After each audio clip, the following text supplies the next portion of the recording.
exploring the multiverse of pop culture. This is Podcasserole, an Adam and JP show. Hey, it's the end of the world now. Haven't you heard? So smoke 'em if you got 'em. Boys and girls, say goodbye to the past now. Raise up your glass and revel while it lasts. It's the end of the world. Sometimes I am afraid to die. My flesh and bones won't testify. My enemies and friends share the same residence. But don't eulogize on my behalf. I'm a long way from my epitaph. I'm only getting started on this lost highway. I am brave and I am not afraid. Hey, it's the end of the world now. Haven't you heard? So smoke 'em if you got 'em. Boys and girls, say goodbye to the past now. Raise up your glass and revel while it lasts. It's the end of the world. Welcome to Podcasserole. I'm Jay Patrick. Adam's back tonight. More about that coming up. I started with this song because I included it in an episode, I guess 2-3 episodes ago, and then got some inquiries about who it was. And it's Drew Holcomb and the Neighbors. End of the World is the name of the song, and it came out last year, and I loved it when it came out. And taken on a whole new meaning over the last few weeks, maybe. Smoke 'em if you got 'em. Boys and girls, say goodbye to the past now. Raise up your glass and revel while it lasts. It's the end of the world. So like I said, we're actually going to chat with Adam coming up in just a few minutes. I want to make you aware of something I've talked about over the last few episodes. We're definitely going to do an all-request show. And Adam and I either talk about it while he's on the phone or maybe we chatted about it afterwards. But we're going to do it on Facebook Live because we think in these times that we're in, there's a lot of DJs doing stuff on Facebook Live. There's a lot of performances happening on Facebook Live, and they don't seem to be shutting it down right now and blocking the audio while it happens. No guarantees once it gets archived and it gets put up there. So this Thursday night, this comes out, you're probably listening to this on the day it comes out on Monday. So this Thursday night, which I will give you an exact date. Hang on. Thursday, April 9th at 11 p.m. Central, which will be midnight Eastern. I think I have that right. 11 p.m. Central, midnight Eastern. I'm going to go live for a couple hours on Facebook Live and do an all-request show. We're going to do it, and then we're going to record it and release that as a podcast. I'm sure I'm going to do it from my house, so it'll be mostly me. I'm sure at some point Adam will get involved on the phone. We'll make that happen. And I have a lot of requests through the email. You can still email those requests. adamandjp@gmail.com is the email address where you need to send those.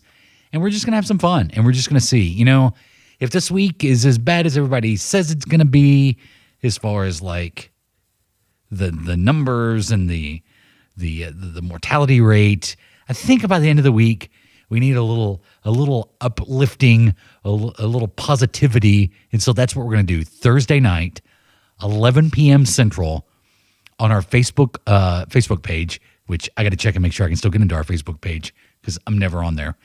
The Facebook page for Podcasserole, we're going to do like a 2-hour request show. I'm going to play your request.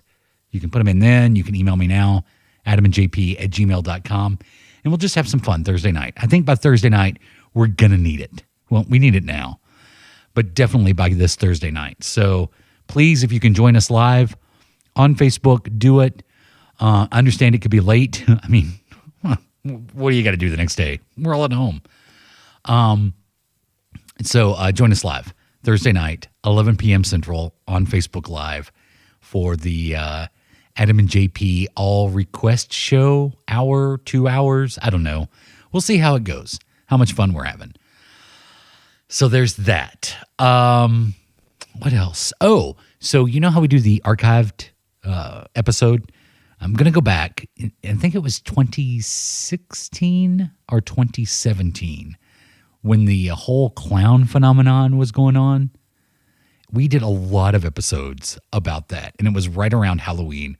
So I'm going to go back and pull one of those Halloween October episodes where the clown phenomenon was going on.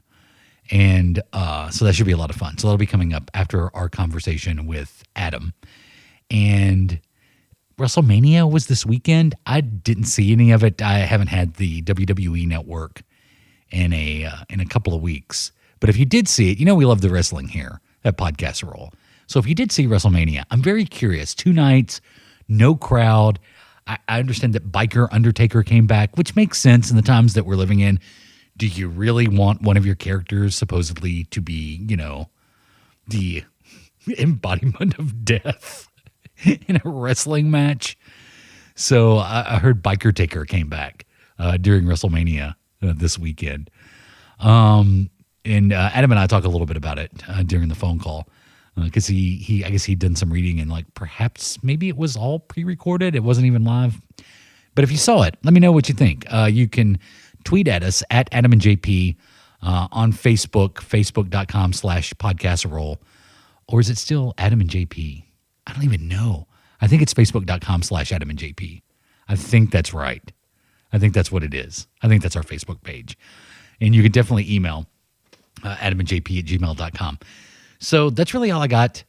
I do want to say quickly that the amount of emails that I've gotten in the last couple of weeks and the amount of reach outs that have happened, it's really inspiring because we're all kind of going through this weird phase where, I mean, in our state of Tennessee, they finally issued a stay-at-home order this week. I mean, I think we were one of the last states to do it. And I know there's a few that haven't done it yet.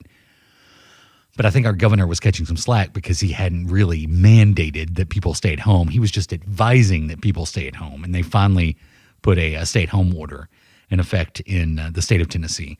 Davidson County, where Nashville is, the mayor had already done that for Davidson County. So Nashville had been under stay-at-home for a couple of weeks. And then the governor of Tennessee finally came out and did it. It was the day after the governor of Georgia finally did a stay-at-home order in Georgia and then said he had just found out that you could be asymptomatic and still pass the virus on. How do you not know that? But to be fair to the governor of Georgia, I had somebody tell me that this week, like a coworker was like, oh, I didn't realize you could have it for 14 days before you show any symptoms. I'm like, really? How could you not know that? That's like the lead in everything that's been talked about over the last month. So yeah, all the emails and stuff, and just to see that Australia, the United States, Canada, it seems like I've heard from friends that listen to Podcast Roll in the UK and over in Europe over the last week or so, and we are all in the same situation. We're all at home if we're doing what we're supposed to be doing. And I'm going to say, Tennessee, I'm still disappointed in you. Still disappointed. I still see I see a lot of traffic around my neighborhood. I see a lot of cars going by on the road. People are still out, and you need to stay at home. You really do need to stay at home. Tennessee, stay at home. But all these emails that I've gotten and these messages that I've gotten that we're all kind of sheltering in place together. It is tragic, obviously, but still at the same time a bit comforting that we're all going through this together. I mean, I don't know about you, but I'm tired of being at home and the cabin fever and the anxiety and we're all experiencing that. We're all ready for this madness to be over. But take comfort in the fact that as stir crazy as you get, there's plenty of other people, not just in your town or your state in the United States, or even in your country. It's a worldwide phenomenon that's going on right now. So it's like the Michael Jackson song said, "You're not alone." And because we're all doing this, and we're the lucky ones because we're just doing our part. We're healthy. We're staying at home, and hoping that we don't, make the problem worse by spreading this thing around. So, that was just something that occurred to me since the last episode. Is that the emails that I've seen and the messages that I've seen that, wow, it just really kind of sunk in the scope of this, and hopefully it will be over sooner than later. But as long as we're still at home, we're going to keep doing these multiple episodes every week. As long as I have friends that I can talk to on the phone, we'll keep that going. So here is a conversation from a couple of nights ago that I had with Adam, of Podcasserole, an Adam and JP show. Mama's got some treats for you. Oh, here, kitty, kitty. You can't find this taste in the zoo. Oh, here, kitty, kitty. Well, Mama Carol, she sure loves you. Oh, here, kitty, kitty.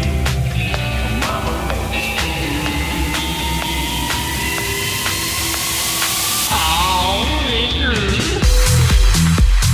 Hello, Adam. Oh, hey there. Hey, what was the talking? Was it Winnie the Pooh that you remember when you and I used to talk with play with the talking Winnie the Pooh? Oh, yeah. It was the Toys R Us days. Yeah, it was the demo. Yeah. No, you could actually buy the doll or the Winnie the Pooh. I guess he was a doll. Is that considered a doll? No, it's like a talking doll. Yeah, and he would tell you it was programmable. He had, in theory, every name in the world would be programmable for that Winnie the Pooh doll to say. And so no matter what your name was, Winnie the Pooh could tell you happy birthday, good morning, hello. It was fun. Hello, Adam. Yeah. But it would always stop. It was a weird break to it. We're having a birthday party for you today, Adam. Yeah, he even tried. This was like 06, 07, so Dave Bautista was a big player in the wrestling game, and we put in Bautista, and he had Bautista in the data bank. Hello, Bautista. Today we're having a party for you, Bautista. So, why is Bautista in your data bank of names? It's pretty up to date. But that was fun. Hello, Whatever Prince Albert. That Pooh. Right. Favorite 2000 wrestlers we wanted Winnie the Pooh to say. Hello, Gangrel. What do you think about that current state of wrestling, though? We kind of spoke of that a few weeks ago, but it's official now. Two-nighter. I could be wrong in this. I think I've read reports that these matches are already taped at this point right now. I mean, that's crazy, right? I mean, what other choice you got other than to just cancel WrestleMania, which is basically what's happened? I could be wrong, totally wrong in this. I haven't read too much into it, but I saw somewhere they've taped multiple endings for the main event, and based on how they want to make that end, it's kind of like a game time decision, and they'll show what they want to show. Isn't that weird? They should make it choose your own adventure and let people vote. Yeah. Yeah. They have a little bit Taboo Tuesday or Cyber Sundays. Taboo Tuesday. They should bring it back. It's kind of sad that WrestleMania is there, but we won't get too much into that. No Rona talk. Rona free. Yeah, right. Can you go Rona free? Apparently not. I mean, it's tough. It's tough too. Yeah. I do have one question for you. Yeah, what's that? Like everybody's saying, like end of April. Like everybody, I think that may be the surge and like the peak of the worst of it. But I mean, if our first cases came in early January and the worst happens April, I mean, follow that mountains. We're talking July, August for that to be cleared. And I'm using air quotes here. Cleared out. So do you think we'll still be doing these quarantine podcasts in the summer? I think so. Kind of think so. I mean, yeah.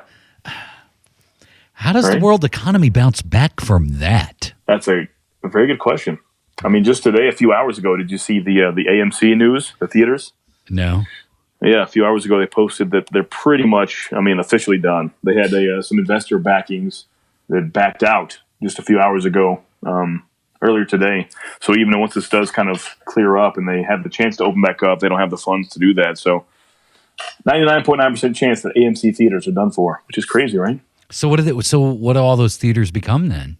I don't know. Does Regal step up and become the main player across the whole board, or does someone else move? I don't know. Who knows? Like a Carmike? Here in our Carmike was bought out by AMC 2 years ago. Oh, that's right. Yeah, so who knows?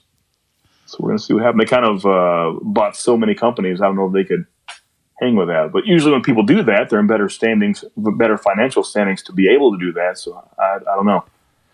We shall see. I think this is a big, big change for the theater industry in general, if you ask me. I think people are enjoying this. They're enjoying the video on demand day one.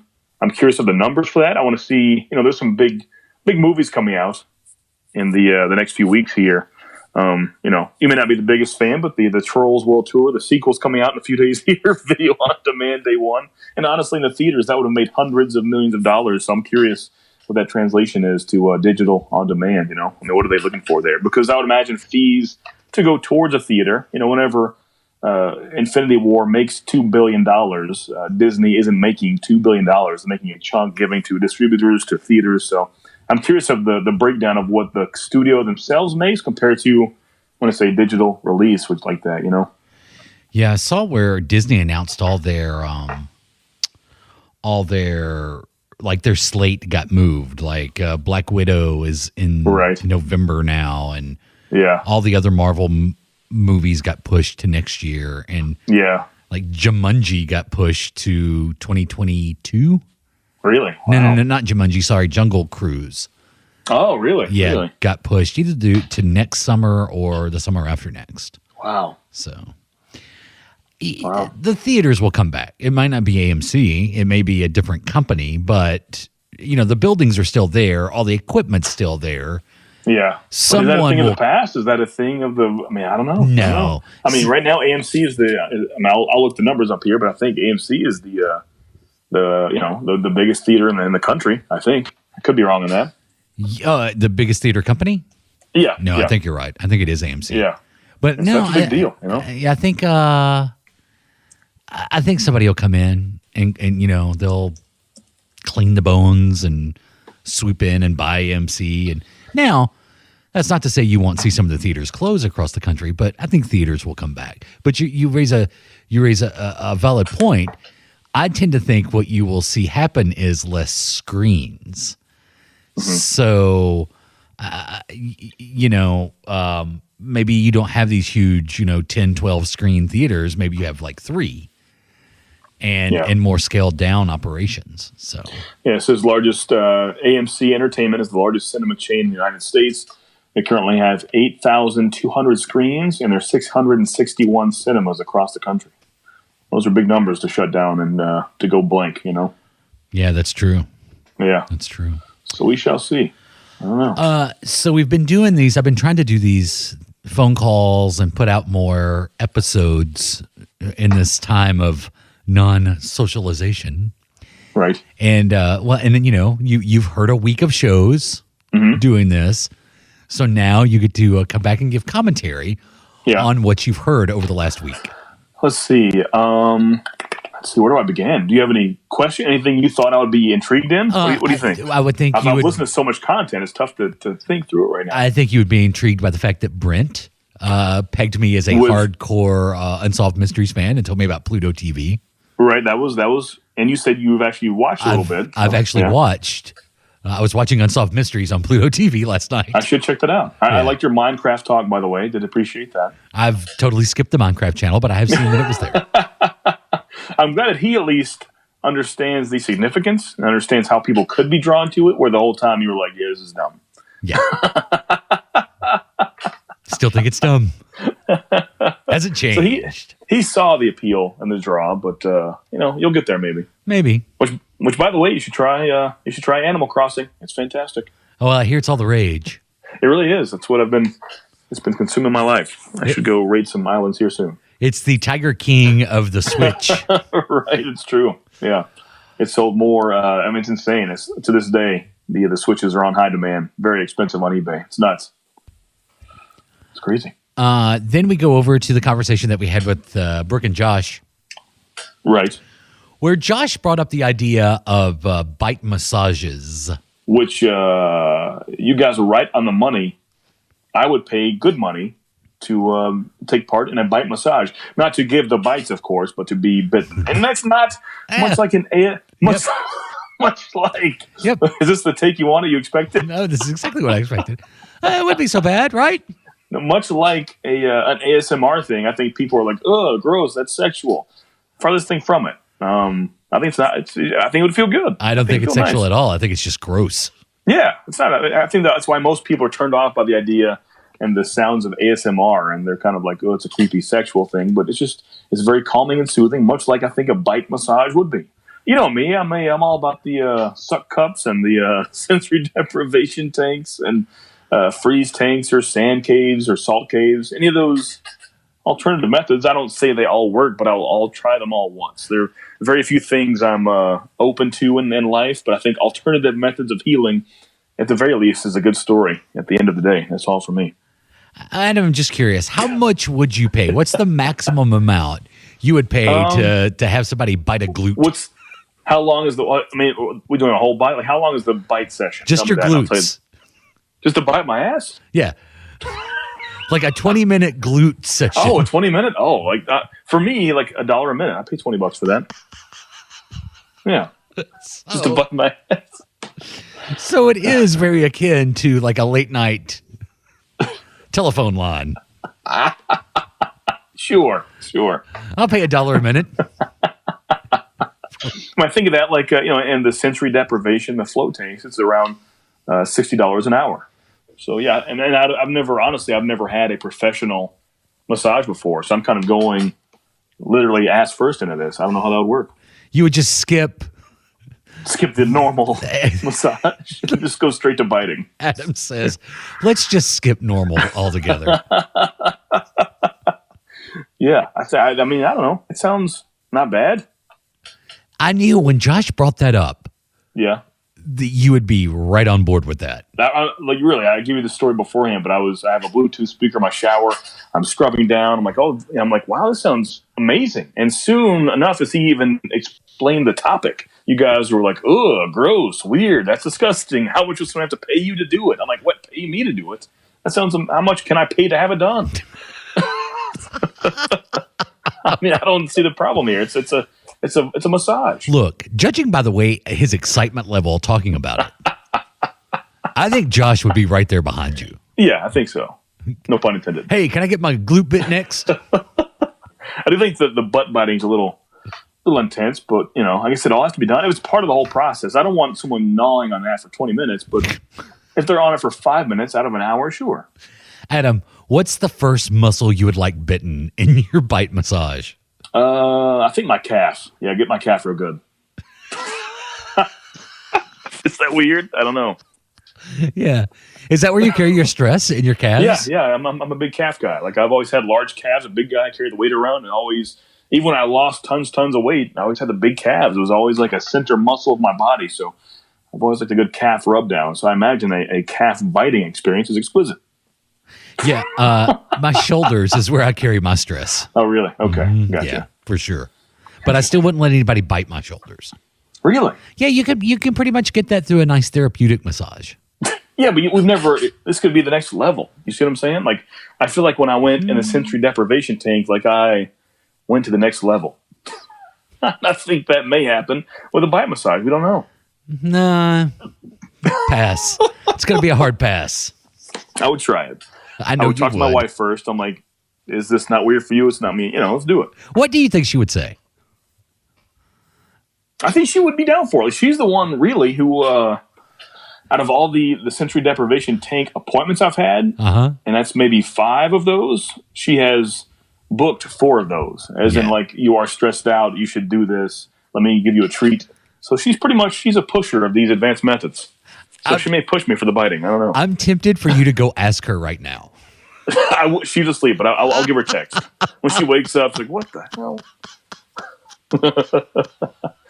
Okay, is it like the stranger? Is it that connection making it weird? What if your wife comes up and she's legitimately like, hey, nothing weird. I saw this on YouTube. I saw it on Ellen. We were home for the quarantine. I was watching some daytime TV. Ellen had a specialist on. They say it is the best version of massage is bite massage. And I want to treat you tonight, since you're working so hard, providing for the family. Adam, I want to help you with a bite massage. I think you've known me long enough to know the answer to that question. Right. What if she flipped the tables and she was like, please, I need one thing from you. Nope. I need you to give me a massage. I don't see a problem with it. I see no problem. What? And he Okay. said, Josh said himself, they wear like a mouth protector. Okay, Kind of let like me a do this to mouthpiece, you. right? What if you find out that Josh is certified, like a certified bite masseuse? Nah, I can't do that. No, I won't have someone I'm, in a relationship with, or someone I don't know at all. I want the extremes. I don't want like a good long-term You're friend. like a stranger. Yeah, it's true. I want It's like a normal massage. Like I would have my wife massage me or a complete stranger. I don't want Josh giving me a back rub. I don't You see want. what I'm saying? I don't want to know It's your the same name. level. I It's don't the want to same know anything about you. It's the I just same want you level. to bite my calves. I think most people should be like that. I think most people are like that when it comes to a massage. They want someone very close or very far from them. Okay, it's a stranger. But what if to arrange the session, you have to meet somebody in a darkened alley at like 11:30 at night? Is the actual biting taking place in the alley, or we kind of go to a building? You don't know. It will not be tough. in the alley. But That is you tough. don't know where you have to go. That's tough. Because there's a stay-at-home order and all. So Yeah. this is all done. Right. Like some black market Yeah. ankle biting or calf biting. It depends how I feel that day, how my calves are feeling. I mean, you don't I get think any most more people- anonymous than that. I think most people would be down for the bite massage. I'm curious on that, actually. But no Josh. Yeah, right. Oh, boy. No, Josh. No, super close, or it's got to be someone very close or very far away from you. Hey, Adam, a couple of weeks ago, we were talking about a test on the Constitution that you had to take. Right. Yeah. Did yeah. you take that test, and how did you do? I took it very well. I honestly, in that history class, I currently have a 100. Still going strong. We're halfway through the term. Oh, So that's pretty cool. What did you learn Yeah. about the Constitution, other than what the Bill of Well, Rights it's- were? Well, so it's kind of it's not just a test. It's the drafting of the U.S. Constitution is my full term like research paper. So it's still a work in progress. Oh, wow. Yeah. So that's what we're doing. Yeah, well, cool. Yeah. So it's out in the 4 more weeks. I can give you the whole rundown. All you want to know. You can tell me the whole story about the foundation of our country. Right. I mean, I'm reading biographies of people I've never heard of. Like the name John Jay meant nothing to me 4 weeks ago, and now I know way too much about him. I really had no idea he was an important player in the drafting of the U.S. Constitution. John J. Hooker. Right. I had no idea. But here we are. I've heard the Alexander Hamiltons, the James Madisons, the Washingtons, but John Jay, never knew it. Here we are. Oh, JJ. Yeah, right. So yeah, that's interesting. So another thing that we talked when I spoke with Brooke and Josh, and then I know that you have completed the series, is I am dying to hear your thoughts on Tiger King. Yes. Currently in my second viewing of the series on episode 4 for the second time around. I can't explain what it is, but I love that show. I'm not sure what. Now, did you like it? Is my question. You Yeah. seemed like you did in the interview I listened to, but I did enjoy it. It was like a I train thought wreck. before I went in, I thought you wouldn't, because usually for those, this is out of your own mouth, so I'm not making fun, but usually those kind of backwoodsy redneck stories you don't like so much because it reminds you of your upbringing. True. Right? I think this was different enough for my upbringing that didn't. Okay. That didn't. Okay. Plus, the whole thing with S-Town was, like, I think just the audio. I mean, here it was, you're watching, you see. Right. Yeah. Clearly, yeah, there was nothing like that when I was growing up. No, I did know some people that kind of sounded like old Joe Exotic. Yeah. Or Passage or whatever his last name is. Why do you have so many names? Well, he married four different men. But he didn't take their name. Did he? Yeah, because he was Maldonado. At the end, I think he was Joe. He had his maiden name, which was, I forget, some kind of strange sounding name, Maldonado Passage, which was Travis was his other husband. So yeah, he had 3 hyphenated names. His maiden name, the Maldonado, and the Passage was his final name now. Oh. Yeah. I thought he kept changing his name for like legal reasons in the whole thing with Carol Baskin. That's possible as well. Yeah, but a lot of times at the end there, they kind of get legal with it, and they show news clips of what he's going to prison for, and it's always maiden name Maldonado Passage. Oh wow. Yeah. But yeah, great, very well done. Just I'm a fan of big documentaries or well done documentaries, and especially watching it a second time. So much detail went into it. We're on the episode now, and you guys talked about it a few days ago, so we can keep spoiling it, I guess. I would think the majority of the world's seen it by now, but spoilers for that. But they go more in depth with, Don, which was Carol's second husband, the disappearance of him. And they go as deep as, they're interviewing her disappeared husbands from 20 years ago, like his mechanic. That's how deep they're going, is interviewing these people. And who's doing their this? Takes. From the documentary. If you watch it again, like they're interviewing Don's mechanic, is one of the people that's like a main interviewee. Oh. His mechanic. You have, of course, his lawyer, his executive assistant, but quite a few clips. You'll see his personal handyman, his all kinds of people are being interviewed, and so I just kind of appreciate that documentary style to do like that. Adam, since you've been at home for so long, because we're all, at home, has your wife ordered any large amounts of sardine oil? Not yet. This is her first run through. I've watched it by myself, and my second viewing is her first. So she hasn't gotten to that part yet, but I'll keep tabs on that Amazon order list to see if that happens. Which I'm sure by now, just like the TP, it's probably out of stock until May. So we'll see. Oh, I found toilet paper yesterday at Kroger. Did you really? Mm-hmm. Nice. Yep. Nice. Okay. Could only get one package, but that was okay because, Yeah. But we're starting to run low. Sheryl Crow style. We got 4 packs last week, and I still have 2.5 rolls. I'm sorry, not 4 packs. 4 rolls we got. And I was got 2.5 rolls. We got 4 packs, and I still got 2.5 rolls. No. We have 4 rolls, and I have 2.5 left. Because historically, you said you've been you are very liberal with the toilet paper when you use it. Oh, well, I mean, before this issue, I would wrap it around my elbows, kind of like rolling, like a cable around your wrist, like the elbow between your thumb, like that. You're like a mummy just sitting there. Yeah, the over under with the cables. I would do it like that with TP and just give it a good old swap. And but now it's it's like a Rubik's Cube. You do a wipe and you fold it in, out. It's like one of those. Remember MASH the kids would play in school? Yeah. Like the paper up. That's like that with TP. That's how it is now. It's just different angles. Like, oh, there's a corner I can fold in and it's all fresh again. Awesome. So I'm just curious, are you going to abide by the new CDC regulations of or advisement, rather, not regulations, but they're advising that if you go out in public to cover your face. No, I'm not. Wear a mask. I'm all about the social distancing and 6 feet away and only go out when you need to. But to me, that's just giving more fear. I don't know. Adam, I think that's kind of dumb. This is your only chance, really, ever, to dress up like a bank robber in public and no one say anything. That's true. Yeah, people get, as you've shown us, people dressing some crazy things, and it's, Yeah. I don't think so. Like, when I see that, I can see that anytime. It's kind of alarming. I think that adds more fear. I just think it's not a good idea unless it's totally necessary where it's, I don't know. I don't like the visuals of that. It doesn't make me happy. So when I was at Kroger yesterday, because you laughed at me for wearing gloves, I think more people were wearing gloves at Kroger yesterday that weren't wearing gloves. Really? I think that needle has gone in the other direction. See, I don't get the glove. Maybe I'm missing a step here, but that's the same as you with your hands. If you go home, like I don't wear gloves. I come home, immediately scrub my up to my elbows with hot water for 20 seconds. I don't see how gloves are helping that. Like, you're still, when you're leaving that, you're still touching everything, all your groceries, or you're still touched by the gloves you have on from other stuff. Your, everything. Well, yeah, you got to clean your groceries when you get home. You got to wipe everything down. Oh, you do that, huh? Interesting. You don't? Wow.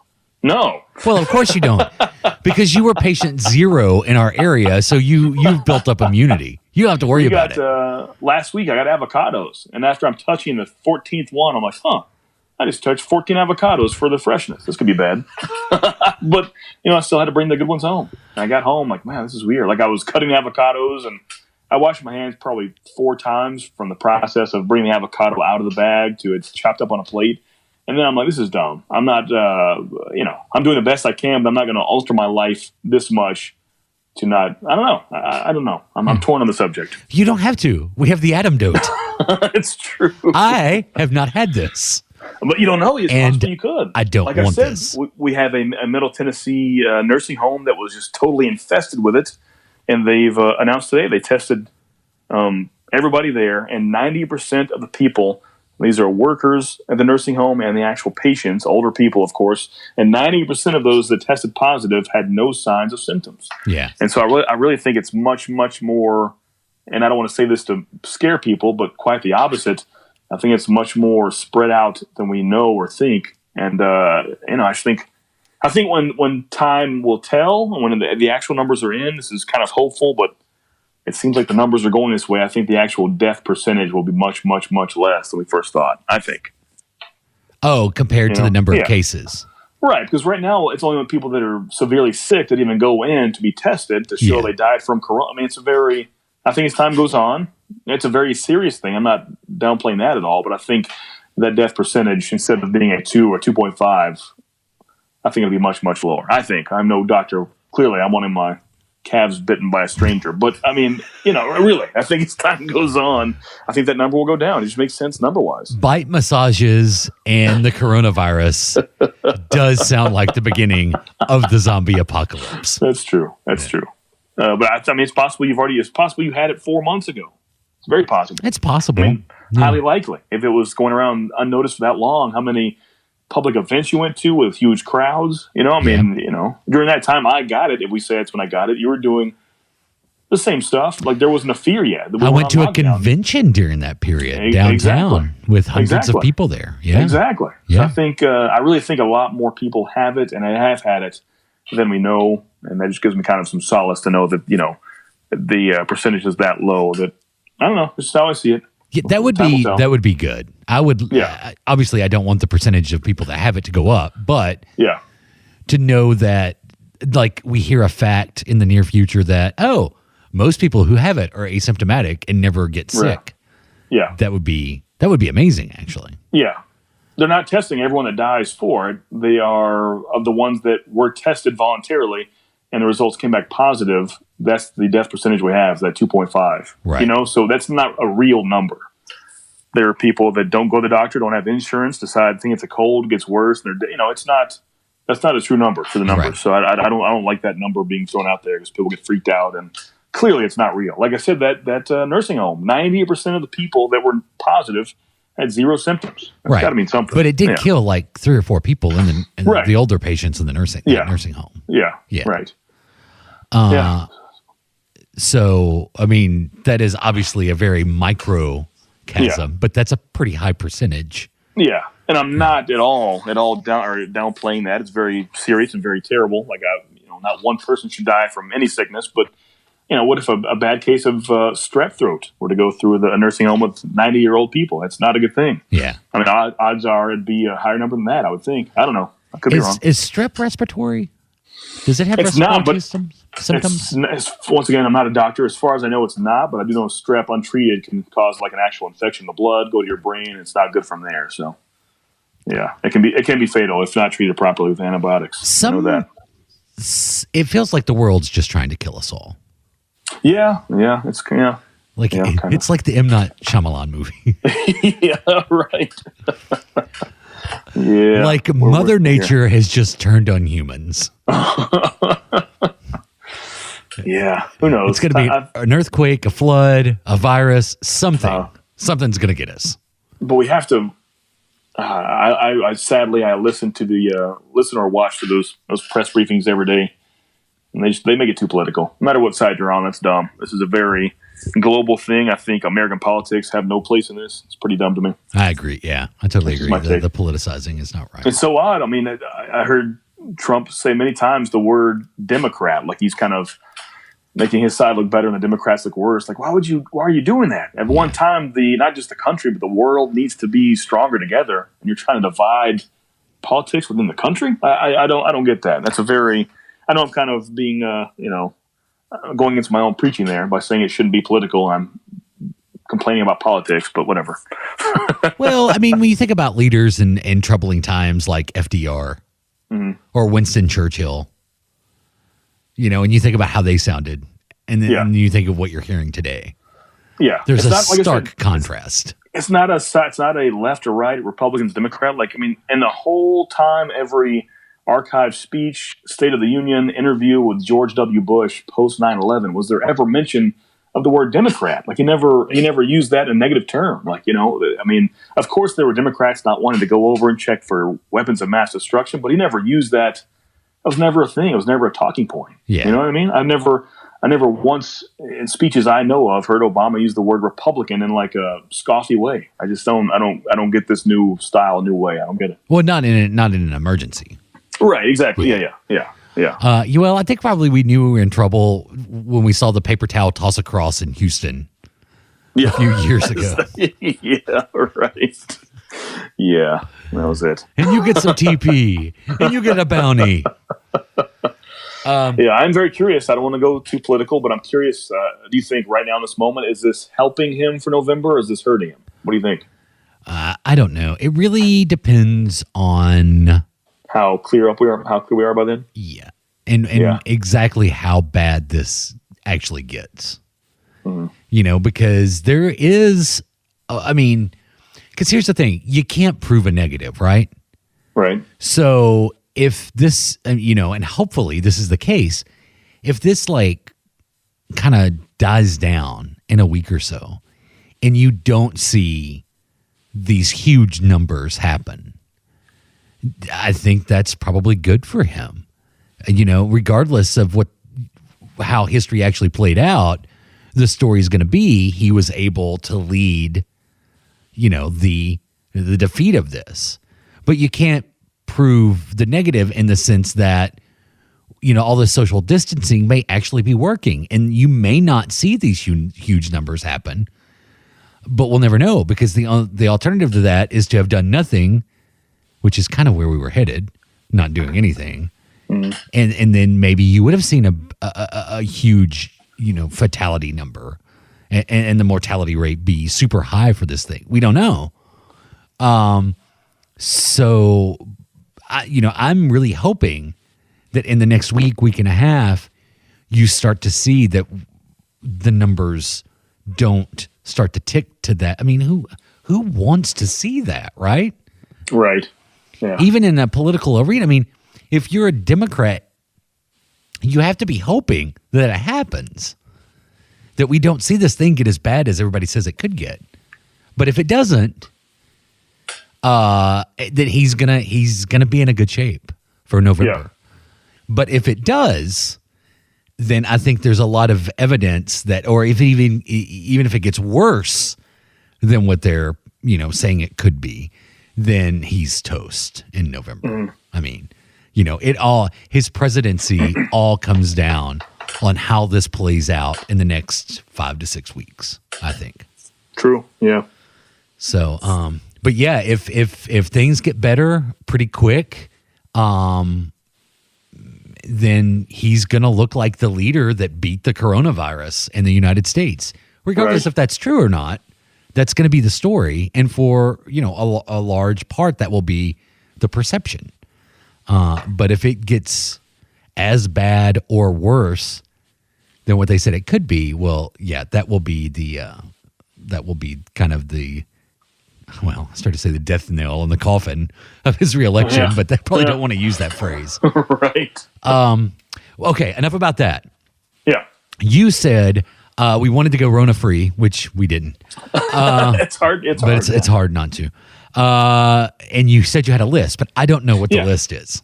We always talk about great movies, how much a movie makes. Just a few minutes ago, we spoke of, didn't we speak of Avengers or Infinity War? Maybe that was last week. I can't remember. It's all running together. The whole quarantine's got me mixed up. I mean, we seem to talk about Avengers a lot. That's true. Regardless, we speak of great movies, and sometimes great movies do good things, but sometimes great movies don't do great things. So I feel like we've never talked about broken down in a list of the biggest box office bombs as far as movies that have lost money. We always talk about, like I said, hundreds of millions, if not billions, made in a theater, but there are movies, that have lost hundreds of millions. So let's talk about that, shall we? Oh, can I guess some? Sure, yeah. Okay. Yeah. First off, number one, I've never heard of this. I should probably look it up. So we'll kind of skim through the list here, and they're all pretty close, honestly. But number one, Mortal Engines from 2018. Do you remember this movie? Because I do not. Yeah, this was the one where basically all the countries were loaded onto moving ships. Really? Yeah, and I mean, I remember seeing the commercials and the trailer for Mortal Engines, and it was supposed to be this sci-fi adventure that totally flopped, and no one went to see. And so these are all, regardless of date released, adjusted for inflation. But as of right now, Mortal Engines is number one. At the end of the day, it lost $178 million for the studio. That's a lot. Wow, that is a lot. That's a big loss. That's a huge loss. Yeah. So give me a guess if you have some guesses here. Ishtar. Ishtar. Let's see if Ishtar's on. Ishtar is on there With Dustin Hoffman and what is the guy he played? He was in Bonnie and Clyde. He was Clyde. He was in Heaven Can Wait. Oh, Warren Beatty? Warren Beatty. Yeah, it was Warren Beatty and Dustin Hoffman. I see here. In 1987, it lost, adjusted for inflation, $91 million is what it lost. It's pretty high on the list of highest losses. Was that a bad movie? Did you see Ishtar? Oh, I just remember it being like one of like Waterworld. It was like a Waterworld. I'm sure Waterworld is on there.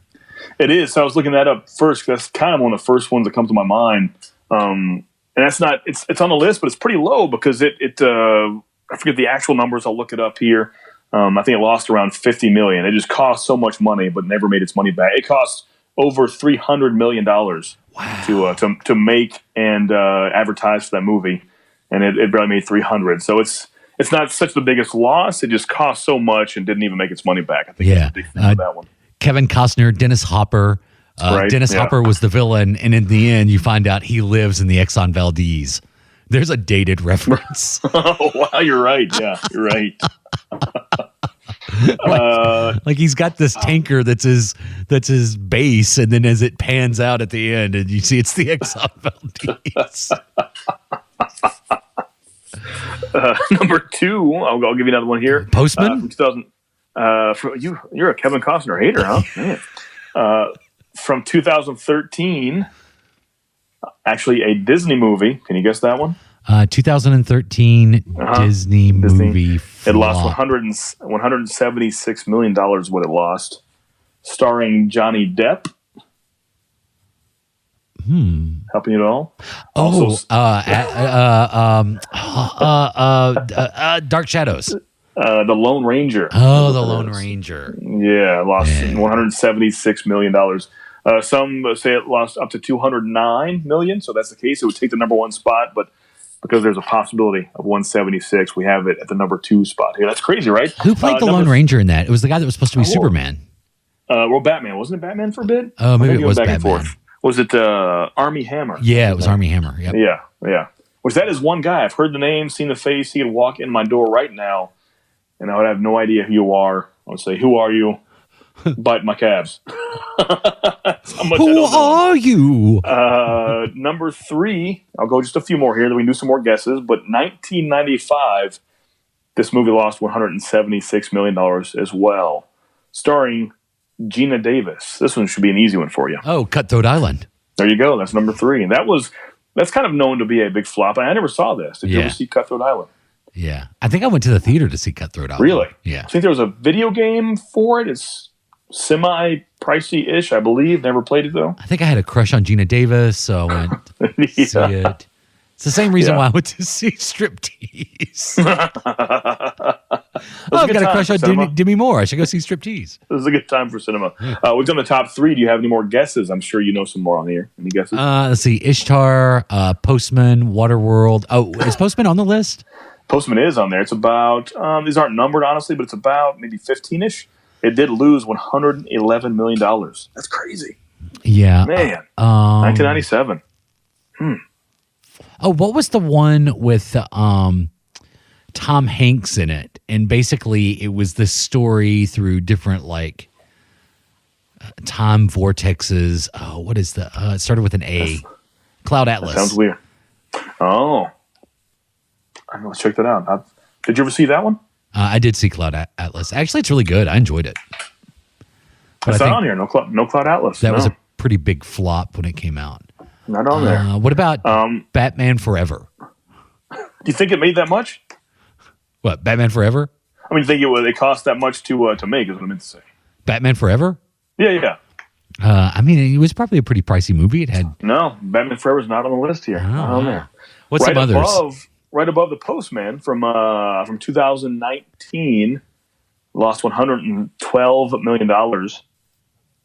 Terminator: Dark Fate. Didn't know that. I didn't know it flopped that much. I had no idea. Yeah. Below that would be 2007's Evan Almighty. Oh, wow. With Steve Carell. Isn't that weird? Steve Carell was the star of that. Yeah, you're right. They couldn't follow in the footsteps of Jim Carrey. It's tough to do. I'll give you the top 10. Of course, we have the top 3: Mortal Engines, Lone Ranger, Cutthroat Island. Number 4, never even heard of this, which makes sense why it was a flop, from 2003. Sinbad, Legend of the Seven Seas. Didn't even know that existed. Ooh. It was an American animated adventure film from DreamWorks. Lost some big money. $174 million is what it lost. Below that, a movie I was hyped to see. Never did see it, though. But Titan A.E. from 2000. Do you remember that? It was an animated movie as well. Yeah. It had I believe, a Creed song as the theme, so you know it's good. $148 million is what it lost. Below that, once again, that early 2000s animated loss, Final Fantasy: The Spirits Within. Saw that one in theaters. It was terrible. Below that, saw this in theaters as well. 2002, Eddie Murphy. Can you guess that one for me? 2002, Eddie Murphy. Lost $136 million. That wasn't a Clumps movie. Correct. Or, saw it in theaters on a date. So bad. He was in outer space, if that helps you at all. Oh, Pluto Nash. Yep, The Adventures of Pluto Nash with 136 lost. Right below that, the Oprah Winfrey classic from 2018, A Wrinkle in Time. Yeah, that was that was a Disney movie, right? Well, yeah, Disney's had quite a few. $133 million is what it lost. Once again, below that, 2012, Disney's John Carter. Man, what is that even about? What's even happening there? Is that the one with? That's not Will Smith, is it? No, this is like it's the novel by Edgar Rice Burroughs. It's kind of the I don't know. I've only seen the cover for it and have no clue what it's about. Seems strange. $127 million it lost. Below that, 2004, The Alamo. Didn't know that existed. Yeah, I remember that. Produced by Ron Howard, stars Dennis Quaid and Billy Bob Thornton. Wait, isn't Russell Crowe in that too? He may be. Yeah, because is it Billy Bob Thornton, Davy Crockett? Yeah. Under that, we have Stealth from 2005, 126. I remember the ads for that. Never saw it. Jamie Foxx, Josh Lucas, Jessica Biel, Sam Shepard. Yeah. We'll go down a little bit because some of these are unknown. Heaven's Gate, How Do You Know, Town and Country, Supernova, Treasure Planet. Pretty high on the list is King Arthur, Legend of the Sword, the Guy Ritchie movie that totally flopped. Just 3 years ago, $120 million lost. It's a lot of big losses. I had no idea this many movies lost this much money. Had no idea. Have you seen Guy Ritchie's Aladdin? I did, yeah. Did you enjoy it? I did, yeah. I did too. I thought it was fun. Yeah. It was a fun little movie to watch. And it made, I think it broke over it made over $1 billion, I'm pretty sure. Yeah. I think it was last year. Was it last year that Disney made, was it 6 movies that broke the $1 billion barrier? Yeah. I think it was. Yeah. Well, it's glad it happened in 2019 if they can stockpile. Let's do some more before we get sad again. How about the year 2000? It is a John Travolta movie. A John Travolta science fiction movie. Battlefield Earth. There you go. $109 million was lost. That's so much money to lose. Like, how do you recover from that as a director, from Guy Ritchie? You know, he has that movie, and then 2 years later, Disney hires him to remake one of their biggest movies of all time. How do you do that? Well, I mean, Imagine everybody. your job if you bring down the ratio. If you lost hundreds of thousands of dollars for your company, you think 2 years later they have the biggest project in their history? Like, you know what? JP's the man. Well, Adam, these days we could be actually treading very close to that. We have to laugh or cry. No one wants to advertise now. I don't know what's going on. Weird, huh? Yeah. Well, how do you recover? Guy Ritchie, I mean, but he went to movie jail for a minute, though, right? I mean, Because that's usually what happens. You go to movie jail for a while and then get another chance. But it was a 2-year gap. 2017 King Arthur and Aladdin hits theaters in 2019. So Yeah, that that's true. movie pre-production had to start the day after King Arthur hit theaters. Probably. Yeah. I don't know. So he was probably hired on before. That's possible. Yeah. That is possible. Yeah. And thankfully, maybe if he had double back-to-back, like if Aladdin was a flop, he would probably be done. Yeah. He may be done. Let's do a few more here. 1998, Michael Keaton. 1998, Michael Keaton. Yes, semi-animated. That's what I can tell you. Lost $107 million. That's what it lost. Kelly Preston. Was this a movie. drama? Ish. It's a movie called Jack Frost. Lost that much money, $107 million. You remember that? He dies in a car accident, comes back as the snowman, and yeah. Do you remember when you rented the wrong Jack Frost at the... Yes, I do. My mom did it for me. I was sick from school that day, and I told her I wanted Jack Frost, and she brought me that terrible, holographic cover, cheesy horror movie. It was terrible. Ruined me. Below that, we have 2017. Lost $104 million. Transformers: The Last Night. I didn't know that was such a big flop. Oh, wow. But, Bumblebee didn't make a lot of money either. Oh, yeah, I think you're right. Yeah. Yeah. Let's do two more. How about, that's fun. 2017, a Tom Cruise movie. In 2017, lost $99 million. Which one would that be? The It was going Mummy. to be, there you go, boom. It was going to be, which I hear now, the Dark Universe may be still happening, possibly. Are we sure? Yes, who knows? And last one here. I think we're living in the dark universe. That's true. Let's do two more. I have two more. I see here, 2015, it lost $86 million. And it's a superhero movie I don't believe you've seen still. 2018, 2015, sorry. 2015, Yeah. lost how much money? $86 million. And I saw haven't this seen in- it? I'm pretty sure you still haven't seen it. It deals with 4 people with superpowers. No, I haven't seen the Fantastic Four. I still There you haven't go. seen it. That's- You're right. Yeah, $86 million. And last but not least, 2011, another superhero movie. Not all of them print money. This lost $85 million. It is a DC classic character. In This actor, 2003? 2011. 2011. Lost $85 million. This actor recently redeemed himself with a Marvel character, but at the time, he couldn't redeem that DC character. I'm trying to think who's been DC, and Marvel. Green Lantern is the movie we're looking for. Ryan Reynolds. Yeah. It did lose $85 million. Sorry. So, yeah, there are tons of movies on the list. It goes for pages and pages here, I see, but those are some of my favorites. We always talk about successes, and, what better time to talk about failures? Do you have a movie that you love that everybody else considers to be a flop? As far as, big releases? Yeah. Well, I mean, or not. I see one here. It's not my favorite, and I'll probably get more heat for this, but it lost $80 million at the end of the day. But 2016, the Ghostbusters. I didn't hate that as much as the world did. That's honestly. true. That lost money, really? Yeah, it lost $80 million when it was all said and done. Yeah. Hey, when was that next one supposed to come out? They've pushed it back to next summer, but it was going to be this fall, was it? I want to say. Oh, and now it's next summer? Now it's next May, I want to say. Yeah. Wow. So that's sad. This, Justice League. Yeah, Justice League lost money, of course. That's good. Yeah. Solo lost money. I like seeing movies I hate lose money. It makes me happy. What about The Last Jedi? No, it's not on there. It made a lot of money. What about Rise of Skywalker? It made a lot of money as well. Yeah.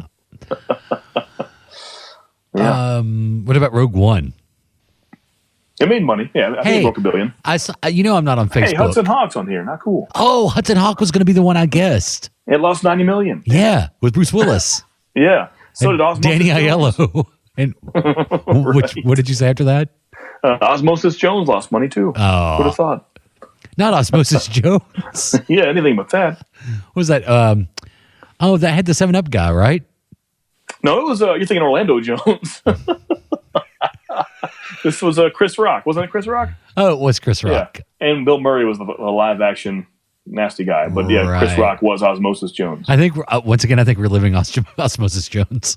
Yeah, it's possible, yeah. So, I don't go on the social media that much. Right. My wife does. And she's had some time here recently. And she did like the 10 things everybody loves that you hate. Oh, yeah, I did that too. I did. And then would you like to share what was on your list? Sure, I can do that. Yeah. Okay. Did you do it at all? She named some, and I named some. Like I said, Game of Thrones. Yeah. Christmas. People. Christmas, what? People was my third one. What in the world?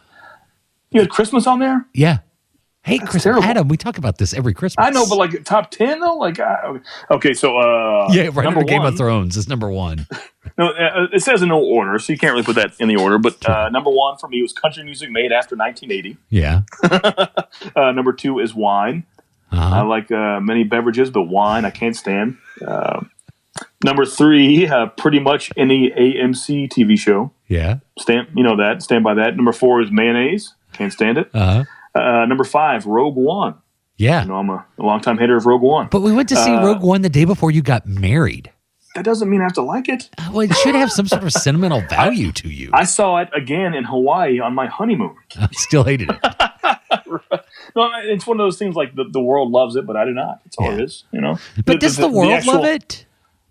Oh, yeah, most people love Rogue One. Well, I think it is a great movie. Wars, yeah, even non-Star Wars fans are like, I don't like Star Wars, but Rogue One is good. Yeah. And the text itself says, name 10 things you do not like that everyone else seems to like. There we go. Yep. Number 6, 007 movies, which, I've said many times before, I haven't been too exposed to them, but from what I've seen, is not my cup of tea. Mm-hmm. Number 7, no secret here, gangster/mob movies. I can't stand those. Right. Number 8, political posts on social media. Don't waste your time or mine. Just leave it off there. Number 9. What if you followed it up with ... Make America Great Again? Number 9, cop and lawyer drama shows. Those bore me to tears and they're unnecessary. And number 10 is summer. That can go straight to hell. Summer? Yeah, I hate summer. It used to go away forever. I hate Christmas. I hate Christmas. Like, Christmas is centered around joy. Like there were 1,000 songs about joy and Christmas. Joy. During summer, you get more commercials of sunscreen and aloe vera. Like these are not good things. Joy was number 3 on my list of things that people love that I hate. But I think Christmas. I think good sweets, presents, stockings filled with joy. Summer, I think of crying from a sunburn and just sweating and stinking and just not good things. Right. Not good. Bugs, the heat, the sun in my eyes. Don't like it. What about your? It seems like this tanning ritual that you wanted to start. Mm-hmm. Oh yeah, right. Yeah. Perineum. I was saying perineum, but it's perineum. Right. I believe. Yeah. It seems like that the summer would be the prime time to do that. That's true. Yeah, that's distant. I mean, that's pretty distant. If people see me doing that from afar, they won't come near, I would imagine. So it's good. From a distance. It's a win-win. Yeah. Adam, quick, name your 3 favorite Bette Midler songs. Oh, I don't think I know that many. Not counting any from Hocus Pocus. Oh no! Yeah, I don't know any at all. Then. So I know that I've been toying around. I think I want to do an all request episode of the podcast. What do you think about that? Right. Do it. Yeah. You like that idea? Yeah. I mean, if they do, I think people have to tune in live. And maybe if you have a disclaimer beforehand that you don't own the rights to the music. I know it seems kind of like an 80-year-old person thing to do, but it seems as if it's working. I follow a lot of musician friends and even DJ friends that do live sets on Facebook and Twitter, and it seems like even if they're playing someone else's music and they have that disclaimer, they seem to be safe even for the video on demand, like the playback for it. Really? Yeah. So I know it sounds very weird, like, when people randomly post a long 6-paragraph essay, I hereby do not give Facebook the rights to my pictures, my personal info. Right. People do that stuff, and it's kind of unnecessary. Right. And I kind of thought this thing was too. But yeah, I have many friends that, are DJs playing live music, and they have that little disclaimer, I don't own the rights to this music. And, I think some people try to put a PayPal or a Venmo up and get some money from that, but I think you'll be safe. Yeah. Okay, well, I can at least try it and see what happens. I think so. Yeah. Give it a and shot. even on the playback. Right, yeah. Well, but truthfully, I don't really care about the playback that much. It's more just when it was happening. That's the tricky part. You have to have people on at that moment in time, It's Yeah. going to be tough. I know everyone is home at this point. They should be, but, in theory, you'll have many more viewers later on than at the time. Who knows? Who knows? Right. Yeah. Or, and also, I've got emails where I could do requests from too. Okay, yeah, right. I've been building those for a week. Yeah. Nice. I don't know if That'd we be have any. fun. I don't have if we have any on social media. No, not yet. No. Before we go, Adam, and we can go as long as you want to go, but we've almost been going an hour. Oh, wow. Who was your favorite and least favorite character in Tiger King? I know for a fact, least favorite was Jeff Lowe. Do you know that? Does that name ring a bell? Oh yeah, Yeah. He's the one that kind of swooped in and took over. Right. From the second I saw him, just his mannerisms, his smirk, his everything. His affliction shirts. His affliction shirts. His We know somebody who used to wear affliction shirts all the time. very true. That's very true. His his just every demeanor about him. Even whenever he got his wife pregnant, he demanded to have like a sexy nanny. Like what? Or are you serious? He was like, "Yeah, we got 3 months, and then she's going to hit the gym." Whoa! Right? Yeah. That's pretty crazy. Wow. So he was my least favorite by far, and I think my favorite is once again the name may not ring a bell, but John Rinke. He's the zoo manager with no legs. Yeah, the guy with no legs. Yeah, I honestly, I've watched that some time, and I think out of all the people involved, he has the best head on the shoulders. He really did, and seemed like the nicest person. Yeah. In the whole thing, and he seemed loyal to Joe, and whenever Joe did bad stuff, he would admit that was bad. He was very level-headed. Yeah, and I really felt bad for the other zookeeper with the long hair. Right, because it seemed like that job was a way for him to kind of rehabilitate himself a little bit, and at least bring some meaning. And I think that hurt the most when he lost that. Yeah. Because the last thing you ever hear from him, I believe, is when he just repeats the words "guilty." When he saw that on TV, he heard the sentence and he kind of realized, he didn't have much of a life before that, but what he did have would have to be started from scratch as well. Yeah. I didn't like only the people that actually worked at the zoo were the only characters in that whole thing that I actually liked. Yeah. I forget her name, but the one that got her arm ripped off, she had nothing. Yeah. I had nothing bad to say about her. She seemed pretty normal and pretty level-headed. Nice. She just didn't have as much time as John Rinke did. And they kind of showed him afterwards and the whole process. And I liked him the best for sure, and Jeff Lowe the worst. I really didn't like the guy that was the producer for Inside Edition at one point. Which one is? Oh, the guy with the hat. Yeah. Right. That burned the building down. Yeah.